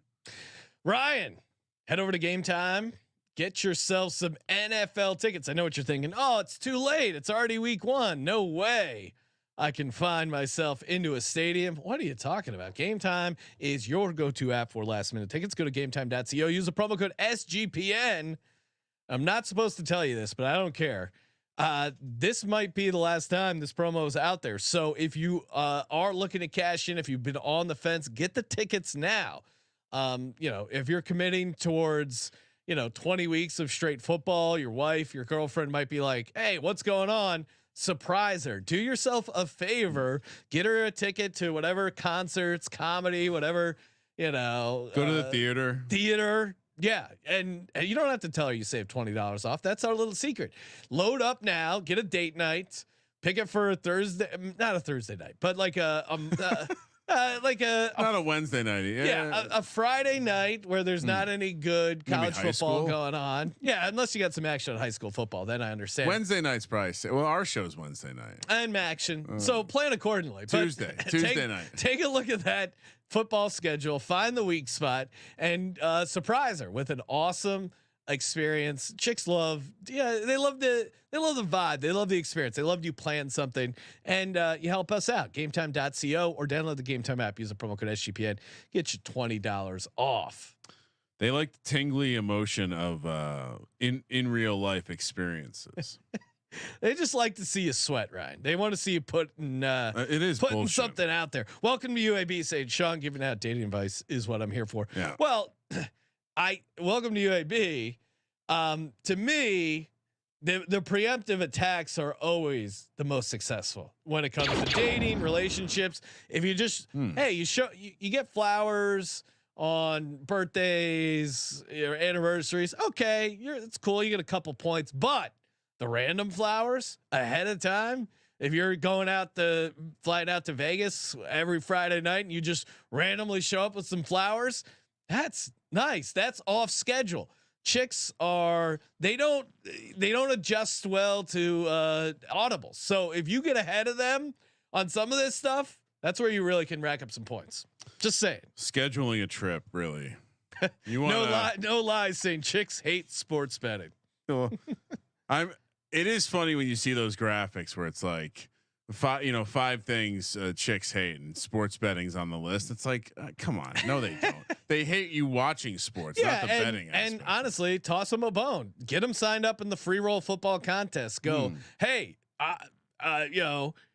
why not you? I mean, it's the NFL. Your lady friend could get hot. sportsgamblingpodcast.com/free roll. It's free. And get them an underdog entry. Give them 10. I saw this BR video of like this chick hit like an 8-team parlay. Give her like a $5 parlay to sweat out with the early games. Keep her busy, engaged. Maybe she'll get into it. There are, and shout out to the chicks in the audience. There are some cool chicks who like sports gambling. I would say the majority of women, it's not their favorite hobby, but there's ways to kind of get them into it. True story. We were with friend of the program, Richard Olsen, Dick Olsen. Yes. And a professional lady of the night was sharing a screenshot showing us a screenshot of a same game parlay. I totally forgot that. Oh my God. That is that's like a certain place you get in Vegas where like a prostitute will come up and be like, yeah, I'm good, thanks. And then they'll be like, well, you want to talk ball? Like, all right, yeah, I guess so. Right. Who do you like this week? I mean, they're the ones you go to for like the inside tips. It's the universal language. Getting ahead of Jimmy G being out all night and fading him. Like those are the people you talk to. Who do you like this weekend? Is a great opener to any conversation. All right, let's the Las Vegas. Another game we disagree on, Ryan. Well, and the numbers bounced around in this one too. The Las Vegas Raiders, they're heading to their home away from home, aka Los Angeles, as they take on the Chargers in the beautiful open air stadium over there in SoFi. It is a nice stadium. I know Colby hates it, but it's actually a fun place. Chargers are laying 3 at home. 40.5 is the total. Raiders plus 188, plus 148 on the money line. All right. So besides the obvious, and by the way, I got down 3.5 already in the pocket. Not meaning to brag. Still will handicap the game at 3 here. Although I will say this is probably one where you want to shop around, because I think if you like one side, you can find a desirable number, aka 3, and if you like the other side, I think 3.5s can still be found out there, Sean, even if it's a little juiced.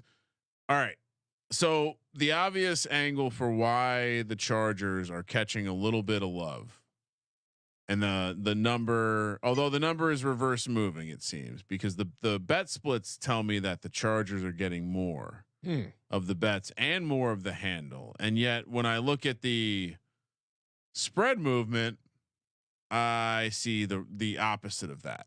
And so what does that tell you, Sean? What is the like you're gonna do like a Brian Windhorst meme? Well, we are, because follow the money.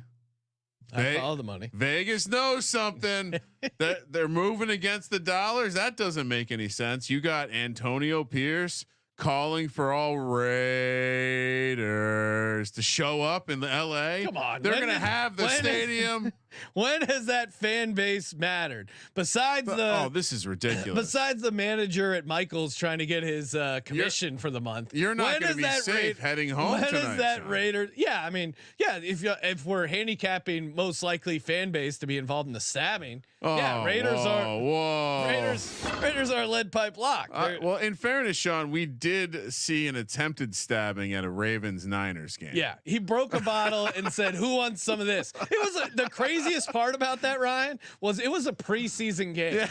How was he was ready to stab someone over a preseason game. ASA, you broke it over the bottle. We're like, oh shit. I just remember rolling up our windows as we're sitting in our car, like we're waiting to leave the parking lot. Oh man, candles, and we randomly got like sweets. Yeah, tickets. that was Candlestick before the and new it was stadium. like obstructed view, even though it was a suite. It was a hilarious experience. But Ryan, you're talking off the field stuff. You're talking mojo. You're talking vibes. Yeah. King of vibes, Jim Harbaugh. Kind of. I mean, this is where college coaches do their damage. I mean, the Raiders humiliated the Los Angeles Chargers. They ran up the score 63-21, and that's Harbaugh's first game. I mean, he has been one sabotaging the elevator to create team bonding experiences. If you read that story, I do buy in on that. And just imagine him at like some electrical box. Like, so yeah, I guess the elevator got stuck for like 2 hours, and Herbert was in there and took control of the situation. And Harbaugh said he was jealous because the guys got a really great bonding time in that elevator. I mean, this is the kind of can you pull up the photo, Ryan, of the 300-pound guy they announced as their fullback, this ginger? I mean, this is football 101. The Chargers, it's going to be ugly as hell, but it's going to be a 17-7 victory for your Los Angeles Chargers. 49ers, they were 4-0, wins loss week 1 in the Jim Harbaugh era, including a +41 point differential in week 1 under Harbaugh. Look at this guy, Scott Matlock. This guy's on the case. Look at that. Everyone keeps saying he's the apparently kid grown up. I saw some people getting some apparently. You've seen that viral video? They got some apparently jerseys. He looks like I said this, but he looks like a bouncer at an Irish pub. Or something. He looks like a guy who is part of the IRA, working on a pipe bomb in the back. Look at those eyes, Ryan. There's a 10% chance this guy has killed someone. He's purebred. He's an interesting. If they hang a Scott Matlock first touchdown or anytime touchdown, please, people listening, if you can put Matlock on the case. A guy like that getting a carry at the 1, I'm in. They're probably not going to do it because Herbert is dealing with the plantar fascia. Now he came back, but Minshew, Ryan, as much as I love Gardner Minshew and Coach Leach, RIP, Minshew is 9-4 straight up when he's the favorite, 6-18 straight up as an underdog. This is a tough spot for them. Now I could see your case, Devontae Adams, maybe Zeus White, they get things rolling a little bit, but I'm out on it. I think this is the Chargers spot. You're getting it at 3.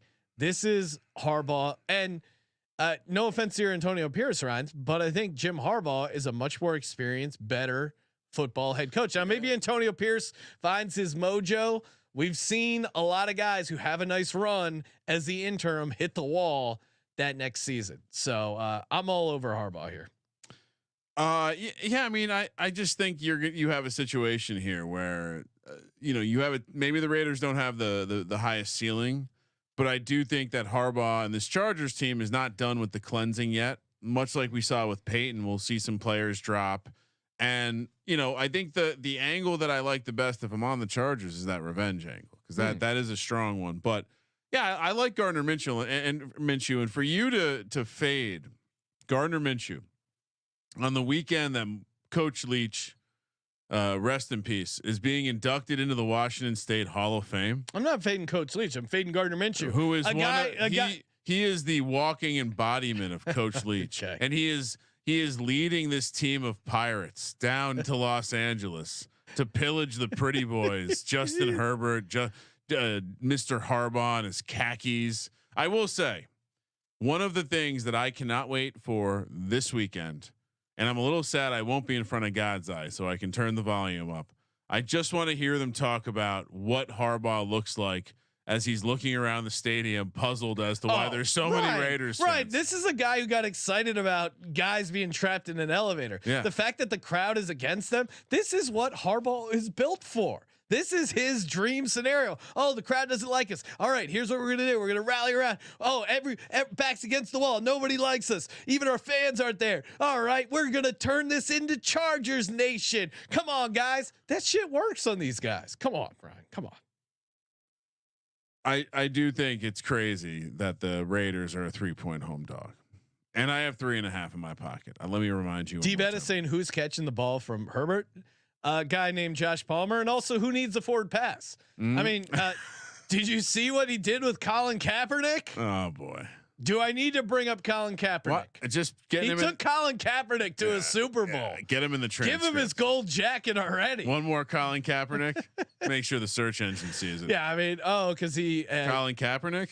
He wasn't getting play.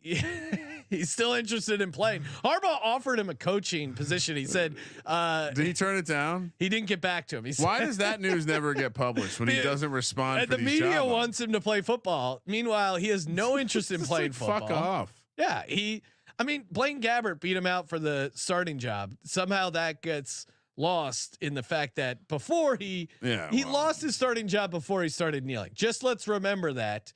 You can say, what week will we hear the first story where there's bad quarterback play on some team and it's like, well, Colin Kaepernick's still available. The media gets so hard for Colin Kaepernick. He's like, guys, I don't want to play. Stop trying to put me. I got 20 million from Nike. I'm doing fine. Tim Tebow's on the Tim Tebow's a free agent, guys. We should go check him out. All right, let's move along. Second game in the late window. We got Washington and the Tampa Bay Bucks, who this is the scheduled survivor play for one of our entries this week. Don't get nervous, Ryan. Tampa has been stretched out to 3.5 here. 43.5 is the total. Washington plus 152 on the way back. I'm going to be slightly hypocritical because keeping with the Mike Leach pirate theme. Yeah, come on. We do have Cliff Kingsbury, a former player of Coach Leach. Yeah, he kind of threw him under the bus though when he was on the show.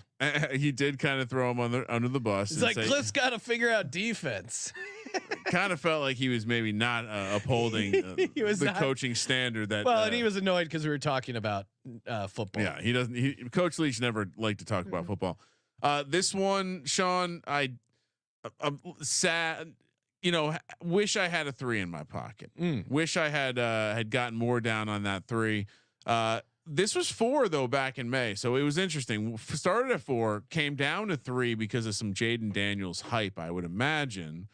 I don't think it was question about the Tampa side because Tampa's been who we thought they were going to be the entire time. Now you hear a lot of these narratives about as it sits on 3. You hear the narratives about how Tampa's pass defense maybe something that will be attackable by this air raid attack. And now the line's stretching back out to 3.5. I have to imagine it's going to keep going. I have to imagine people realize that we have a Cliff Kingsbury led offense and Jaden Daniels in game 1 down in Florida in a thermometer game where the other team is all vets and they're running it back. And Todd Bowles called him the Redskins twice. Yeah. He's fired up for this one. This one just means more. And I as much as I'm willing to listen to the idea that Jaden Daniels could be the best rookie quarterback in this class, it's just not going to happen week 1 against Todd Bowles. To me, there's certain defenses that where I'm going to bet on the defensive coordinator here against the rookie quarterback. And specifically, I'm going to bet on this offense. I like the transition of what they were doing last year with Canales, moving to something that's going to a little bit more resemble this Rams offense. So in this case, I'm chewing off some. The Rams offense is just going to make it better. But I like the receivers: Godwin, Evans, McMillan. You've been touting one of the other receivers from Washington. They're going to be able to throw on this Washington defense. And so and I'm worried if you're a Commander fan, you got to be worried about the pass rush. And certainly there's a world where Jaden Daniels is good as a mobile quarterback, good at creating plays. But here's where I'm at. I think the biggest nugget here is these Tampa Bay defenses, they do very well against mobile quarterbacks. Jalen Hurts, who is awesome and a true dog, he hasn't been amazing against the Todd Bowles defense. He did have, one win in the regular season where he looked pretty good, but there's been some other games where he has struggled against Todd Bowles. And I think you get Levante David there. He is going to be a matchup nightmare for a smaller frame quarterback like Jaden Daniels making his first start on the road since 1970. Rookie quarterbacks on the road in week 1, 8-19 straight up, 12-13-2 ATS. You're going to ignore that stat when I talk Broncos Seahawks, but I think in this and the Commanders, it's like a toxic work environment. There was just the VP of Commanders football team Redskins communications. They put out like some reporter had this video of him talking shit on NFL players, saying, you know, the white ones are super religious and they're homophobic. The black ones grew up in the church, they're homophobic. The NFL players, some of them are super dumb. Like it was just really bad. Did he say anything that was factually incorrect, or just it sounded like you were making a fairly? I mean, when he was saying the NFL players were dumb and that the fans were just drunks who wanted to see their team go 500. Yeah, I was like, okay, but whatever. It's creating a distraction, and they're going on the road down to Tampa Bay. It's a thermometer game. Yeah. I wrote it down in my Google Calendar, Ryan, to fade these thermometer games. Well, and Jaden Daniels, you could say, oh, it's hot and humid in the LSU swamp, but what about the rest of the team? I don't know. And you're getting to fade Dan Quinn on the road. I think it's a good spot for the Bucs here at home. And their offense, I like their new OC. I think they're going to be able to move the ball decent enough. Maybe not run the ball, but I think that they're definitely going to be able to throw on the cornerbacks of the Redskins. Yeah, what position group does Washington have an edge in? Defensive tackles, maybe, but even then, the Bucs have. It seems like if Jaden Daniels is the dude, he'll show up here. But otherwise, love laying the points here with Tampa. And no lies in the YouTube chat saying he was trying to get in her drawers. LMAO, yeah, like it. I don't know if he realized he was being filmed. It was like he's drinking like a espresso martini. It did feel like kind of a date flag with the reporter where like, oh, hey, I'm giving you all this info and now I'm going to have sex with you. Right. I don't know. I watched a couple of minutes of it. Either way, it's kind of just a distraction. Maybe he got turned down by some players. That's why he was calling them homophobes. All right, let's hop along to the third game in the late window. So we're both on the Bucs. Oh, 100%. And the survivor play, like circle it, pencil it in, pen it in, whatever you want to say. You said pen it in, baby. You were going to ignore that same stat when we were talking Broncos Seahawks. Let's talk about it right now. Seattle -5.5, 41.5 is the total. Broncos +225. Big number here for a first game, new coach Mike McDonald versus first road game for a rookie quarterback.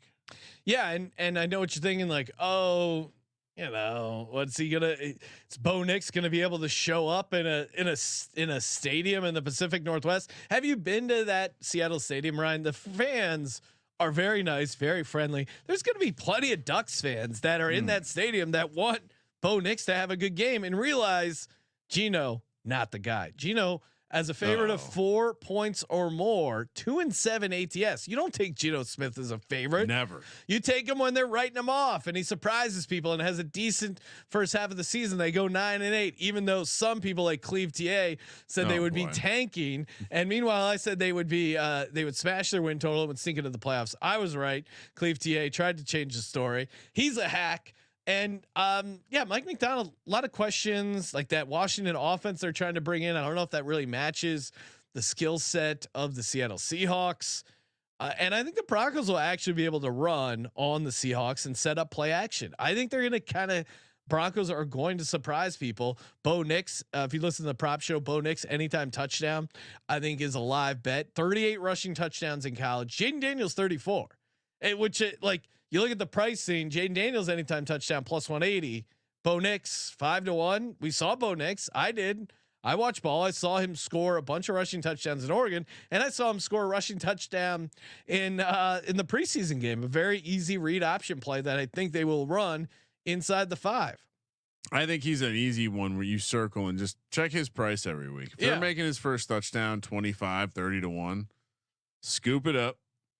I mean, I'm generally with the idea that you don't lay a big number with Geno.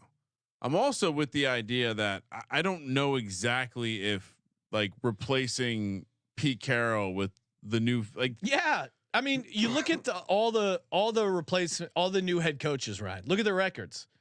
Pete Carroll's the only guy getting replaced who had a winning record.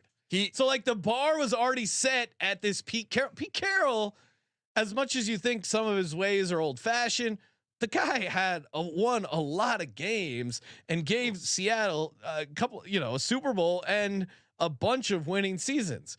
9-8 these past 2 seasons with Geno Smith. We could look back at the end of the year and go, damn, Pete Carroll got 9-8 out of that team. Well, and I think that's regardless of what you thought, it's changed. 137, 89-1, and even their win total. It's like I'm on the under, but it's even lower than what they did last year. So it's weird because in the market, the win total is saying they're not going to be as good as they are last year. But then everyone that I hear talk about the Seahawks are like, well, now that they got rid of that old piece of shit, Pete Carroll, they're going to hit the ground running. A lot of people on Coach of the Year stuff that doesn't really make sense to me. They were 9-8 last year. I just like, I think it's going to be tough to improve on that as a season. And again, I think there's just a lot of change there year over year. And so Sean Payton in year 2, unless the quarterback is complete trash. Yeah. Cause I do think the running game will be able, it's a tough match. I will say the defensive front for Seattle is part of the strength of that team. So perhaps it's difficult to run the ball and maybe that's the difference, but I'm with you. What it came down to for me was simply can't lay a big number with Geno. Yeah. And it seems like this number is going to continue to get bigger. Will we get a 6, Ryan? You're a market analyst. I think, I think we might already have sixes some out 6s there. around. So it looks like a lot of 6s actually. So I think, again, if you like Denver, maybe you can shop around, get something. Maybe by the time we get out to the Circa, we'll be able to get a 6.5. It does seem like there has been a lot of people looking to bet Seattle. All right. Last game in the late window. I don't even why do this? Why put the Browns and the Cowboys on a prime time spot here? Cleveland laying. Did I screw this one up? Cleveland is catching 2.5. Am I right? No, Cleveland's laying 2.5. Yeah, it's kind of switched. Minus 138 on the money line, plus 118 for Dallas. 40.5 is the total. Oh, that's right. We were sitting in the book talking about this one. Last week. Yeah, it started. Cowboys Dallas, were -2. Dallas was their early favorite for most of the offseason, and then I don't know what caused this switch. People just woke up. Maybe our podcast moved the number, Ryan. Seeing Cowboys that we had them at 3-14. I think they're just the Cowboys offensive line, which was really how they won games, right? They were able to run the ball with that dominant offensive line and give Dak Prescott a bunch of time. And yeah, eventually they hit the wall in the postseason when games matter, but they were able to fool people. But how can you beat the Dallas Cowboys? You can run it down their throat. Ask Aaron Jones, ask Dick Puncher here, ask Magic Man Blanco, ask any Packers fan. They ran the ball down. Aaron Jones had a hell of a game in that playoff game, and that set up everything else. And I think the Browns, as much as it feels scary to be betting on Deshaun Watson, I think they're going to be able to set it up with the running game, get some play action. And I love this Browns defensive line. I love Myles Garrett going up against an inexperienced Cowboys offensive line, and the vibes are just horrible for this team. So CeeDee Lamb's the only guy that got paid. And what about Micah Parsons? What about Dak Prescott? I mean, Dak Prescott said him not getting a new deal says all you need to know. So he's mad at Jerry Jones. How is that? And then he's going to play really good. Maybe it's a contract year, but Deron Bland is out. The guy who's responsible for 5 pick sixes last year, 4 pick sixes, decent amount of touchdowns. Which again, if you get a pick 6, that swings the game. I don't think they're going to have that unsustainable amount of defensive touchdowns. And I think the Browns are going to be able to run the ball on them. Yeah, we earlier today on the prop show, go check it out, discussed Jerome Ford. Certainly like Ford in fantasy. I mean, if you were drafting him in the 10th, 11th round, he's starting for you. It's a great matchup.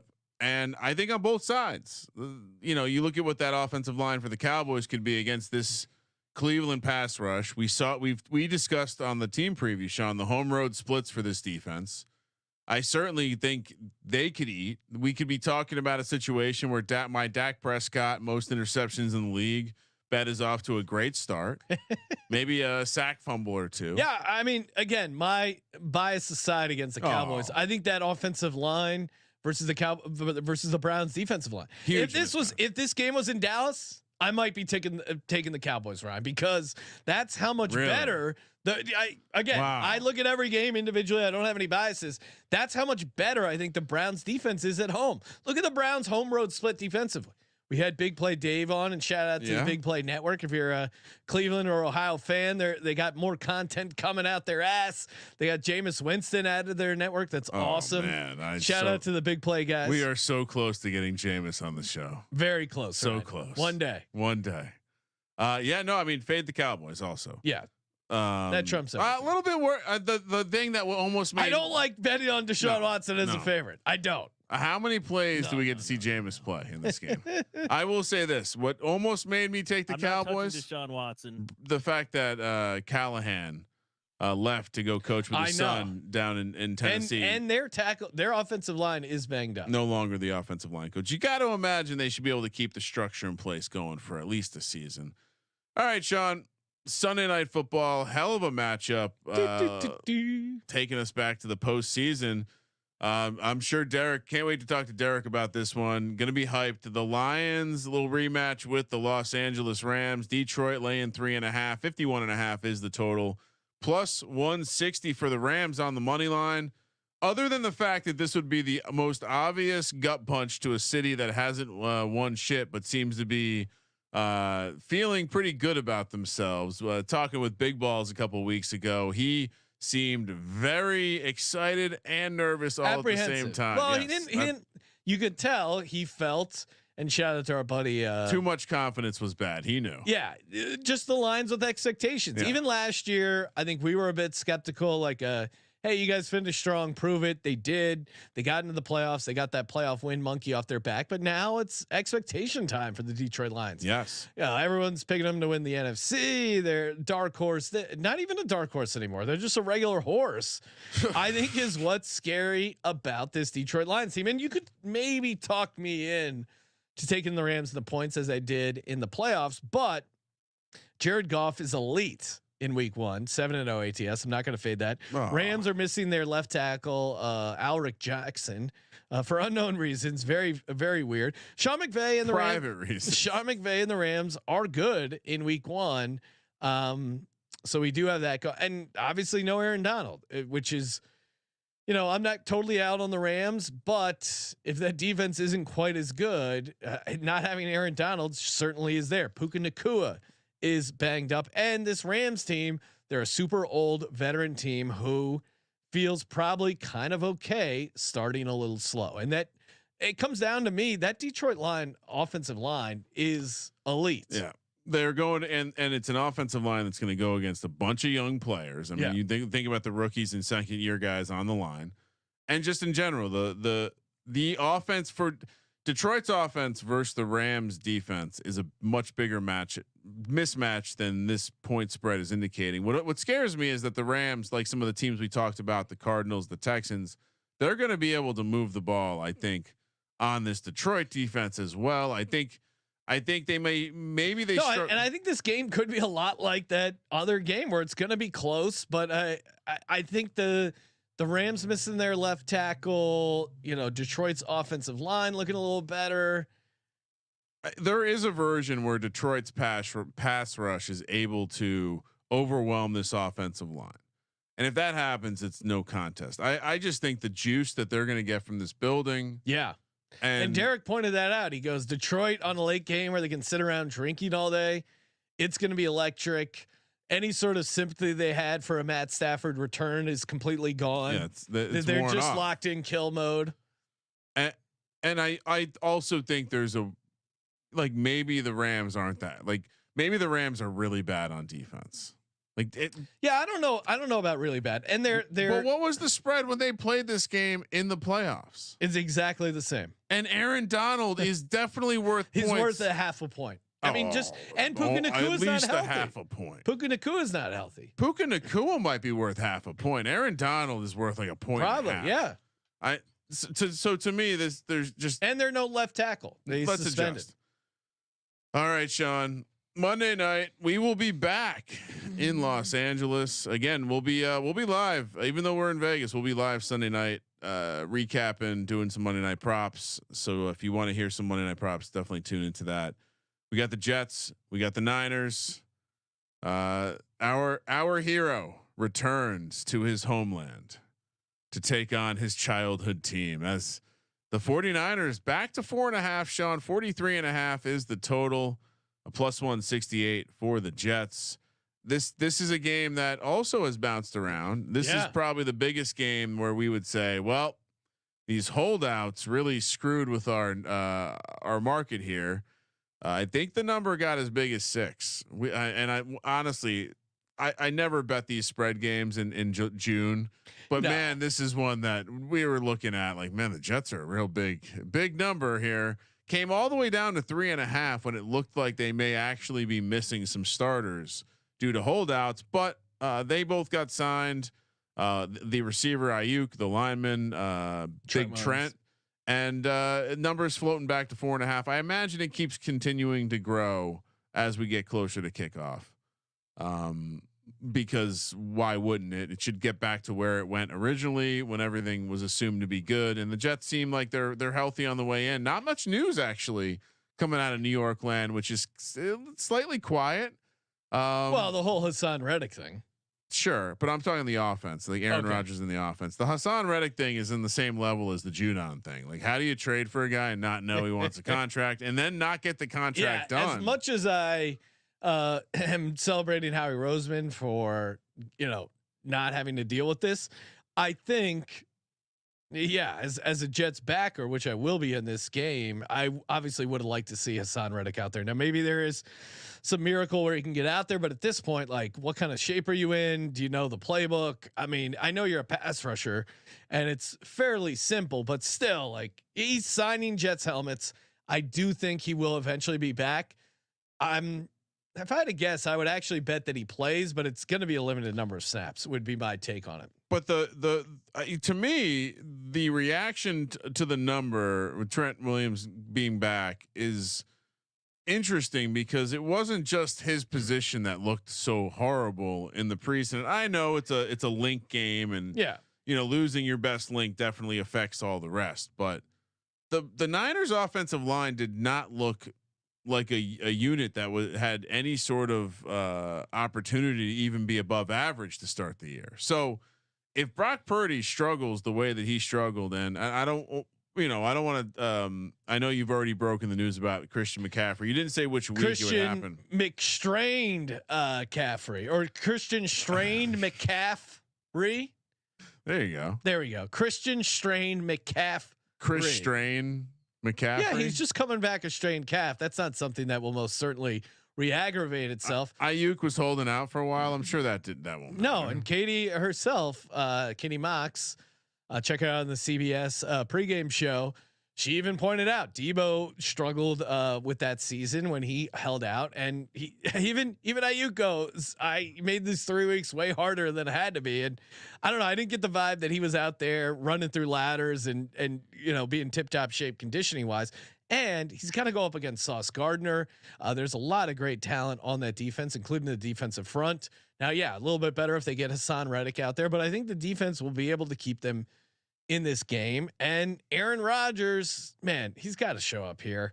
And teams off Super Bowl losses, 4-20 ATS. The Eagles actually hangovers were one of the teams that covered, and again, barely covered. It was like, and there's probably some people who got like a stray number that actually covered with the Pats last year, but 4-20 ATS. And if you go back to the last time the 49ers are coming off a Super Bowl loss to the Chiefs, they had a home game where they were a 6.5 point favorite to the Cardinals, and they lost outright.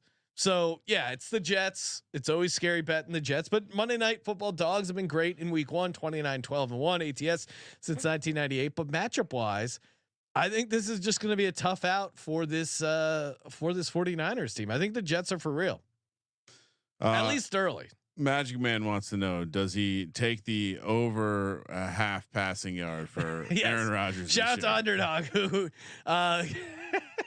had a promo last year where he ran out with the flag, hire a half passing yard that did not cash. Also, Dick Puncher. I think this is the answer to the question. Strained my Caffrey. There you go. There we go. That's down. That's why we have a smart audience, right?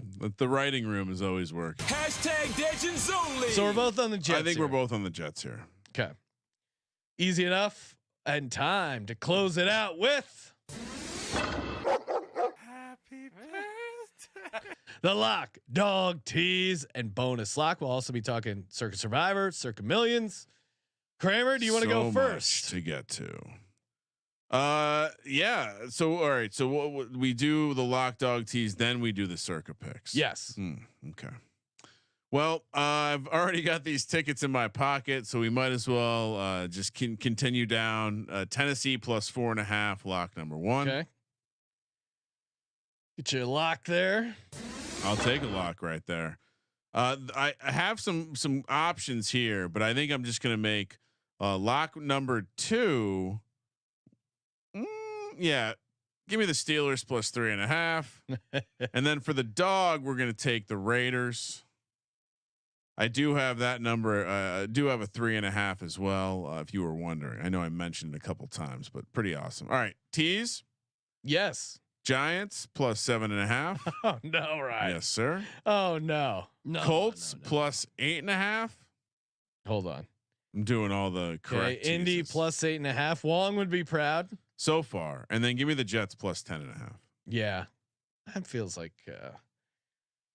All right, for my first lock of the year. I mean, we've been nonstop talking about the Tennessee Titans. I gotta co-sign that lock. We're just gonna have the same 2 locks. No, I'm gonna make Pittsburgh money line. Oh, look at you. My dog Ryan. Really like this Broncos team. Really like that setup. Take it. Do I get crazy and take the Chiefs? Would that anger you, Ryan? What do you mean? Well, you'd be like, "Oh, we got to play Thursday at the Circa Millions." We did have a conversation with Vegas Matt, and he basically was like, "There's only one thing I tell people: don't play Thursday." Okay, it's fair. Do I lock up the Tampa Bay Bucks? I almost did. I mean, that's another one. I have the ticket. I just the numbers have moved on me. So, and I do really like the Broncos. You gotta follow your heart here. You can't be asking me these questions. Yeah, you know what? I'm going Broncos. Give me, because I'll have enough sweat going on the Bucks. Give me the Denver Broncos. No one believes in them. Give me the Broncos plus 5.5 for my tease.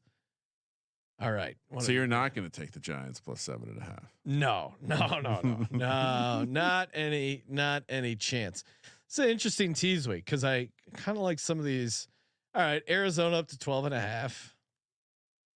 Oh, interesting. Actually, no, scrap that. Go Jets plus 10.5. Yeah, that's an easy. I mean, Jets. I was thinking of locking up too.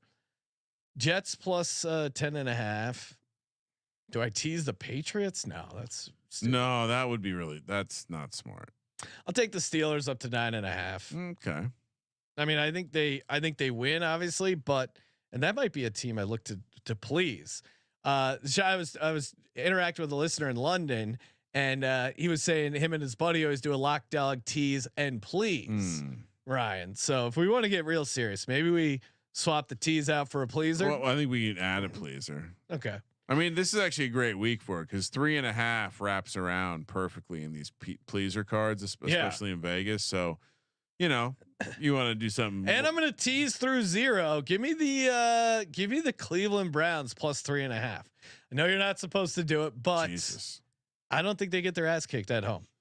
So there we go. Lock up Tennessee plus 4.5, Broncos plus 5.5, Pittsburgh on the money line. Tampa Bay very close to being a lock.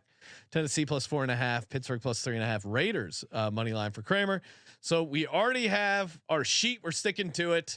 The Bucks are one of our survivor plays. Ryan, what are we doing for our other survivor? All right. So I went and yeah, I mean, I went and looked at what we had kind of talked about. We highlighted the Saints maybe as one, but they're a division matchup. We probably don't want to get involved there. We didn't seem to want to play the Bengals or the Cardinals or the Bills. Yeah. Excuse me. So, it kind of puts us into a spot where there's no big numbers. There's no big numbers. No, to it's grab. crazy. There's since he's the only number above Buffalo's now 6.5. So if we eliminate those first two, here are some favorites we agree on: Saints, Chiefs. I mean, I did say the Saints from a strategy standpoint makes sense this week. Saints, Chiefs, The Chiefs Browns, you have to save. The Chiefs. Lions. I think we have to save the Chiefs because they play on Christmas. Why do we want to? Yeah, we wouldn't want to. Lions are a Thanksgiving game. We're gonna need a Lions game. I think we just say Saints. Fuck it. You don't want to play the same team. No, So you never want to have the same team on both cards. not never, but I think week one. I mean, are we gonna let Baker totally destroy us with? I mean, losing $1,000 to Baker and $1,000 to Derek Carr, I could live with myself. $2,000 on Baker, I feel like I might, throw myself off Legacy Club. We could take Derek's angle of playing Thursday night. So if you lose, you can rebuy on Friday night. Well, I'm not opposed to that, I guess, but I like saving the Chiefs because they're one of the Christmas days. You have to say. And Chiefs. we could do Eagles, right? I'm hearing some people talking about Eagles. No, the Saints is the best strategy play Okay. because we're not going to want to play the Saints later in the season. Yeah. All right. Saints survive. Bucks survive. Oh my God! So 2 NFC South teams right off the bat. Oh, they're what playing could possibly one go NFC. wrong? They're playing the Panthers and the Redskins. All right. So Circa Millions. We're on Tennessee plus Obviously. 4.5. Pittsburgh. No, wait. Are the Circa lines out? No, When do they come out? They come out Thursday at like 10 a.m. Okay. So Tennessee plus 4.5, Pittsburgh plus 3.5, right? I assume you don't disagree. Denver plus 5.5. Sure. Okay. Now what else are we putting in here? All right. So things that we agree on: the Jets, the Lions, the Browns, the Bucks, which I would probably pop that one to the top of the card. Yeah. Cardinals, Patriots, Saints, Giants. I mean, we agree on a lot. Eagles and Chiefs. I would say that Tampa Bay minus Bucks, 3.5 because that was close to being a lock for me. Bucks and Cardinals kind of stand out to me. All right. So don't we like the Jets though? Aren't we into maybe that's too cute fading San Francisco, but I don't have any issue taking the primetime games. I mean, I don't have any issue taking Cleveland minus 2.5. Actually, no, we shouldn't take Deshaun Watson. That will feel stupid in hindsight. I don't have any issue. I mean, I'd probably don't want to play Thursday or Friday. Now, random Ender pointing out in the chat, Circa Survivor, no rebuys. Well, you can actually, it's not technically a rebuy because you would just be starting a new entry. And as long as you get it in before the cutoff, which is like Saturday at whatever time. Well, that's interesting. If you already max bought in, I wonder if you could buy more. Yeah, I don't think you can do that. Okay. But I think if you had your wife could buy one. What are you trying to get Derek in trouble with the gaming commission with your loopholes, Ryan? No, I'm just saying. Yeah, if your wife was in town, my wife wants to play Survivor, she can. Maybe she can get in. So we got the Bucks, Broncos, Steelers. I mean, do we put the Saints in here? We like the Saints. No. Okay. I don't like that more than the Cardinals. I don't like that more than the Browns. All right. Jets line. It like basically. I think for me, it's either Arizona or Jets. It's Arizona. All right. The slot told us this. Yeah. They foretold this. If there's an issue, we're gonna take it up with the slot machine. So Arizona plus 4.5, or sorry, 6.5. And maybe we get a better number, but so 4 dogs and a favorite, Sean. That feels like a good strategy, especially week one. Dogs are pretty good ATS with the exception of the Philadelphia Eagles. Ron, we did it. 2 hours in the books. Thank you everyone for tuning in. That's football week one. It's NFL week one. We're excited. No one left. We know you are. Thanks to the chat, 150 strong. Tell a friend. This is how we keep SGPN alive, Sports Gambling Podcast alive, corporate gambling breathing down our throats. Yeah. How do we survive? We survive by you guys supporting the advertisers, but more importantly, just telling a friend. You put in your group chat, hey, check these guys out. You would be amazed how much that means to us on the back end, and it really keeps the show alive, keeps us able to give out all these shows, all these picks, the app, the contests, all for free. Free roll football contest, sportsgamblingpodcast.com/free roll. Get in there, $3,500 up for grabs. And we'll see you Sunday night, Ryan, yes. Or the VSiN show. VSiN, 8 o'clock Pacific, 11 o'clock East. Get some fun guests in there. Maybe get CJ on, Derek, big balls, talking some picks, some props, a little bit of everything live from the Circa. And my instant reactions to the Eagles game. God help us all. And safe travels for everyone down in Brazil. I know Ryan's rooting against it, but I hope everyone comes back safe, healthy. That's not and the Eagles get a bird victory. Ryan? Yes. Thank you for participating in the Sports Gambling Podcast. For the Sports Gambling Podcast, I'm Sean, stacking the money green. He's Ryan. See you soon, Vegas. Kramer, let it ride.